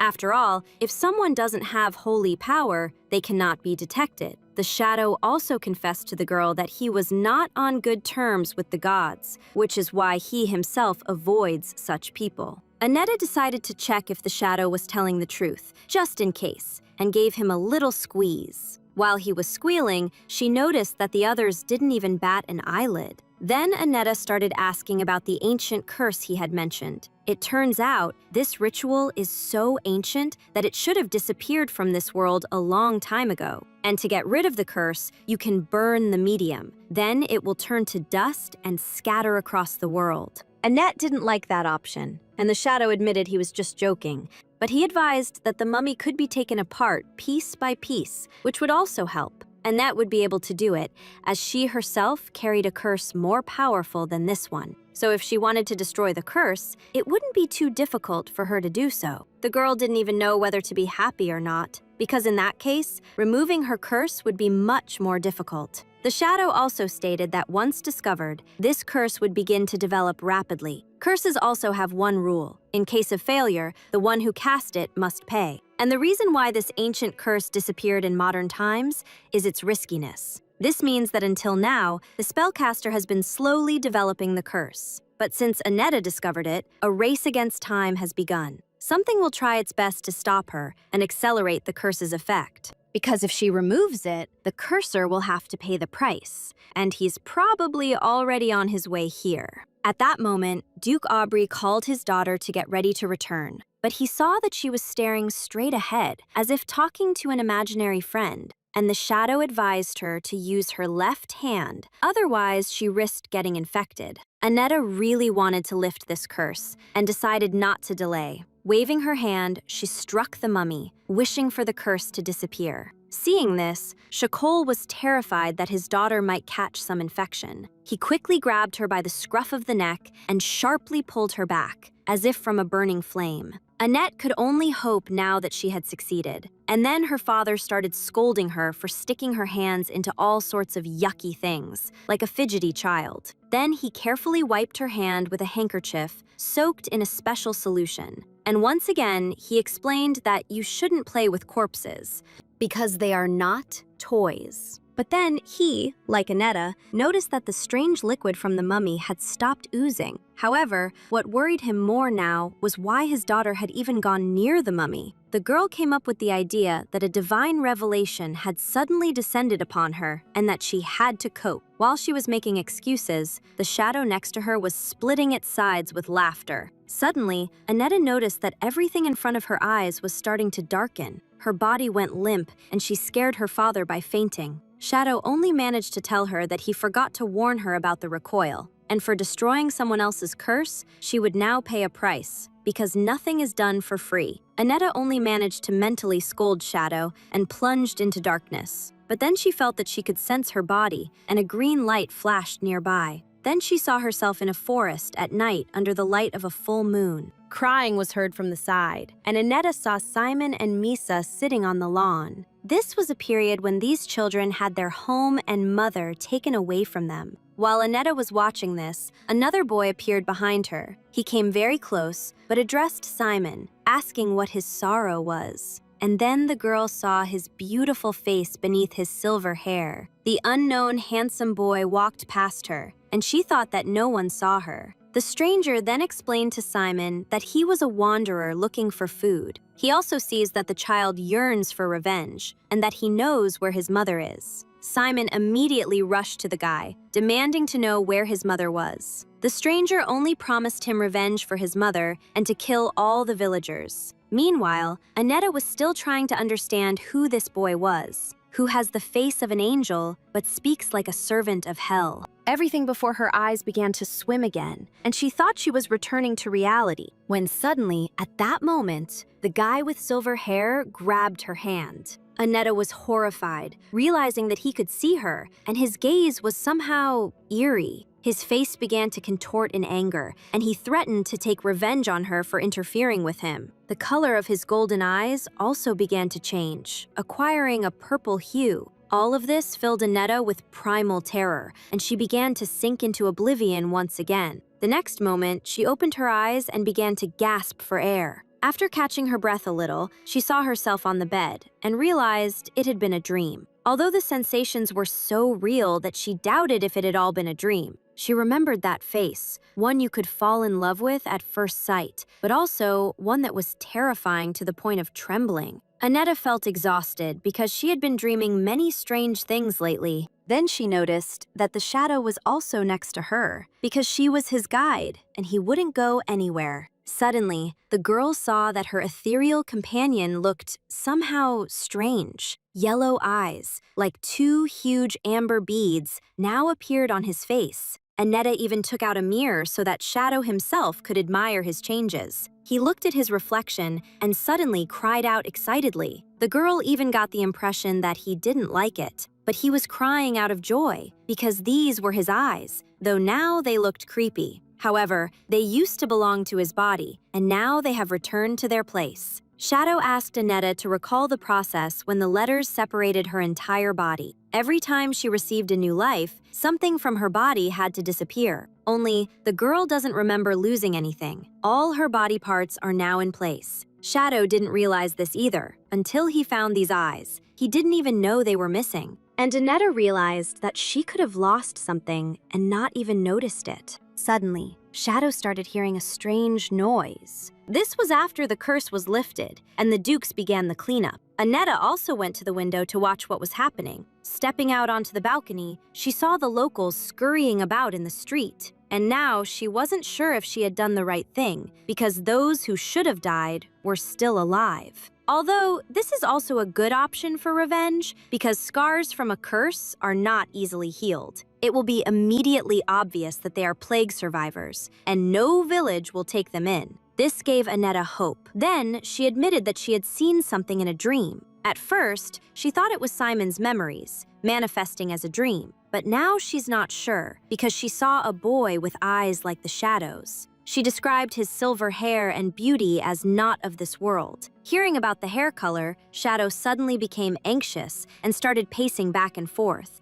as if he was trying to remember something, and it wasn't coming easily. But then he declared that these silver hairs also belonged to him. Shadow began to rejoice and ask where exactly Annetta had seen them. And he also realized that the scoundrel had paid his price for the curse's failure. Now it was perfectly clear to him why his eyes had returned to their rightful place. From all the babbling of the dark, human-shaped lump, Annetta understood that someone had taken his body. Ten sadly sighed, acknowledging the cruel truth, and besides, the same would happen to the girl. After all, they were cursed in the same way, and what she saw was called a demon of emptiness. This is one of the ancient demons. No one knows how they appear, and they are impossible to perceive. They cannot be seen, their breath cannot be felt, nor can their presence in the air be sensed. But it possesses absolute power, and to exist, it must take something from someone. It's like a deal with a demon. He grants a wish and takes something in return.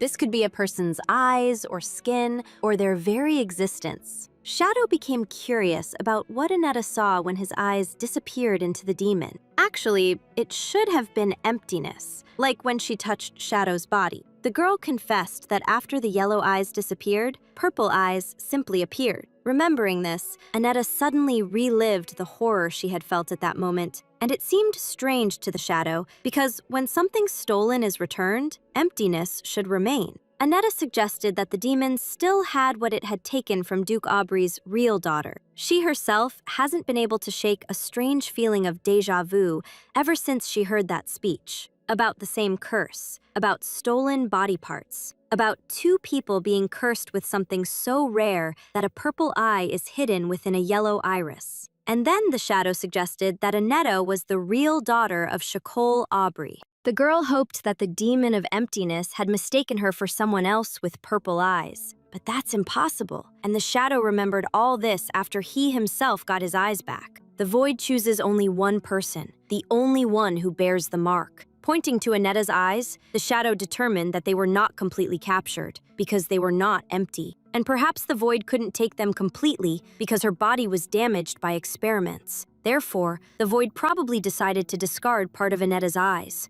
And there might be truth in this, because the girl's eyes look a little duller than the Shadow's. But even if Annetta is not the Duke's daughter, she has time to find the real one. Besides, this makes it clear that the green power could also have been stolen. The girl became worried, not understanding who could have done such a thing. And then she remembered a young lady with long green hair from the village. So Annetta made a deal, but she completely doesn't remember the reason. Shadow himself didn't fully understand everything yet, as he had only restored his eyes. Still, he doubts that Annetta is not Aubrey's real daughter, and now they have a clear goal. They must destroy the demon of the Void. Only then can they be freed from the curse. The girl was still in despair. Although she should be happy that she could live happily with her parents and brother, just the thought that she can't tell them she's their real daughter makes her sick. And even if she and Shadow go against the Void Demon, she has no idea how to defeat it. She only has 5 years left, and she doesn't want to tell her family that she will die from the curse.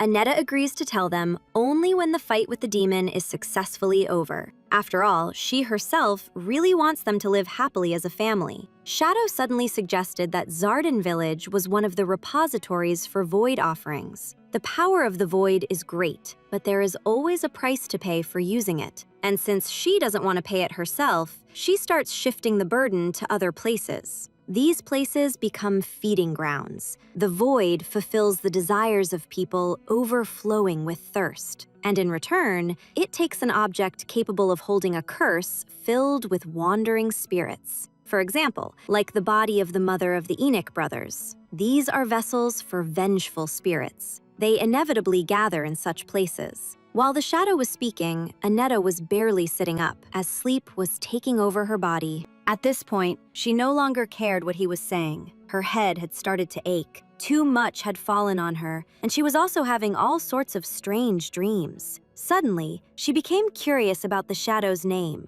but it turned out he didn't remember it. He doesn't know if he just forgot it or if it was stolen. No one had called him by his name for a very long time. Annette found it strange that he was such a know-it-all, but didn't even know who he himself was. And she suggested naming him Selim, because it was silly to keep calling him Shadow. Shadow snorted, because Selim in the ancient language actually means shadow. However, he doesn't claim that he dislikes it, it's just that the name seems strange to him. The next day, Annetta noticed that the girl with long green hair had disappeared. She searched the entire village but found no one resembling her. Simon and Misa have returned to give their testimony. Annetta and her father are also leaving the day after tomorrow. The girl's head was spinning, also because she was a true daughter. But even so, now she was just a cursed princess who could die any day. And now, Annetta decided to complete the mission for which she had come here. She found the house of a woman who could create a cure for the Duchess's illness. The house was dilapidated, and living here with a sick husband was very difficult financially. The girl knocked several times, but no one opened the door. And she decided again to leave the letter under the door, just like last time. Suddenly, some commotion was heard,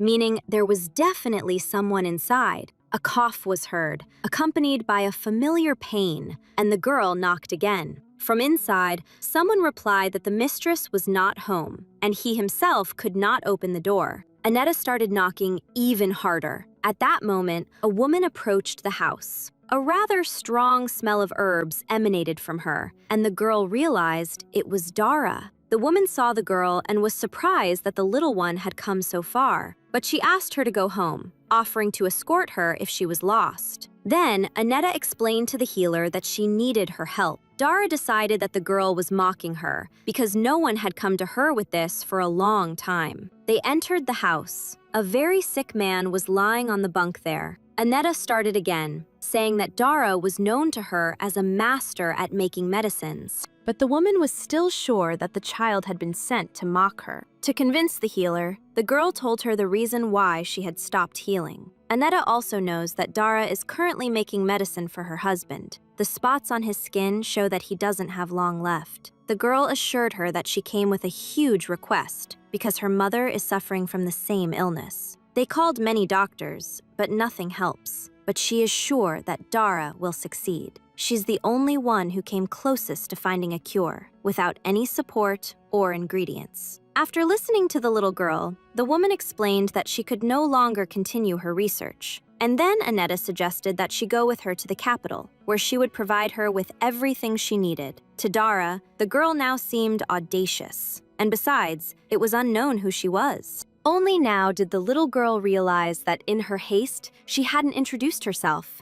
And she introduced herself as Annetta Aubrey, the only daughter of the ducal house. Hearing this name, the woman slightly panicked. She certainly hadn't expected such guests. And the girl asked her not to stand on ceremony and just answer whether Dara was ready to work for her or not. Before, Dara couldn't advance because she was a woman. But if such an important person gives her a chance, she is certainly ready to take it. Dara swore that she would do everything to cure her husband's illness and the girl's mother. And she objected, saying that she herself should be asking such a talented healer, and proudly asked Dara to be her attending physician, as well as her family's doctor. At the same time, she understood that a license would be needed, but now the guild would open its doors. Dara, however, believed the girl from the first word, as she was already completely exhausted. Having made a deal, they decided not to waste time and immediately prepare for the journey. There weren't many things, and first they arranged for Dara's husband to be sent off. Then, Aneta confessed that she knew what herbs were needed for the medicine. This is her little hobby. She just doesn't know how to use them correctly. But the girl asked Dara to keep it a secret, as the illness is almost incurable. Aneta remembers that this woman's husband died even before the medicine was invented. And Mom, having missed the moment, couldn't even try it and crumbled to dust. But the girl decided not to let that happen. Even if she herself died, her father would still have his wife. When the preparations were finished, the girl thanked Dara for believing in her. In the end, after 2 months, they received the necessary certificate, which is usually obtained after a year. After some time, Aneta collapsed from exhaustion, and Shakol called his brother to examine her. He poured some strength into the girl, but saw no curse. Alf is sure that the little one simply fell asleep too soundly from exhaustion. Besides, she's at an age now where she can't help but get into trouble. Shakal understood that the girl was trying, and he felt sorry for her, because she was just a child. Then he quietly asked his brother about their recent conversation. He is interested in the condition of Aneta's left hand. Alf Argo perfectly understood what Duke Aubrey was worried about, and he reassured his brother that no problems were found on the girl's skin.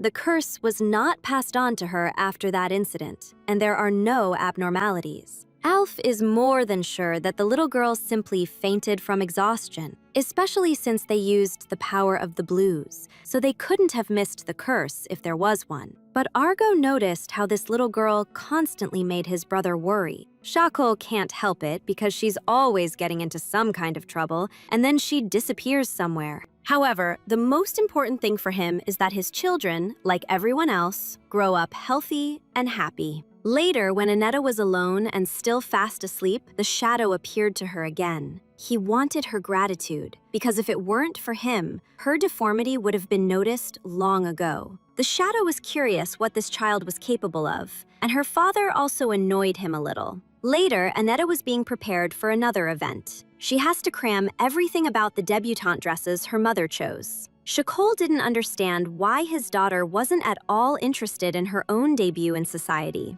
Lately, the girl's thoughts were constantly drifting somewhere far away. However, the real parent she always dreamed of is now in front of her. And this man is her dad, Duke Shakol Aubrey. When Aneta says the word dad, she can never stop smiling. It's been several months since she learned the truth, but she still can't quite come to terms with it. And her life was now exactly like that of the main character in a romance novel. Aneta is a reborn genius, but she continues to act like a silly little girl. But the debut is soon. It's time to go out and start looking for suitors. A chameleon slime had already been developed, which she attached to her arm. The product is amazing. It feels just like real skin. It was a relief for Aneta that she could now hide her curse forever. Dara settled in and made the medicine, and it helped the Duchess, albeit temporarily. Everything went smoothly, and because of this, the atmosphere in the house became much better. And Aneta didn't care that no one would know what she had actually done,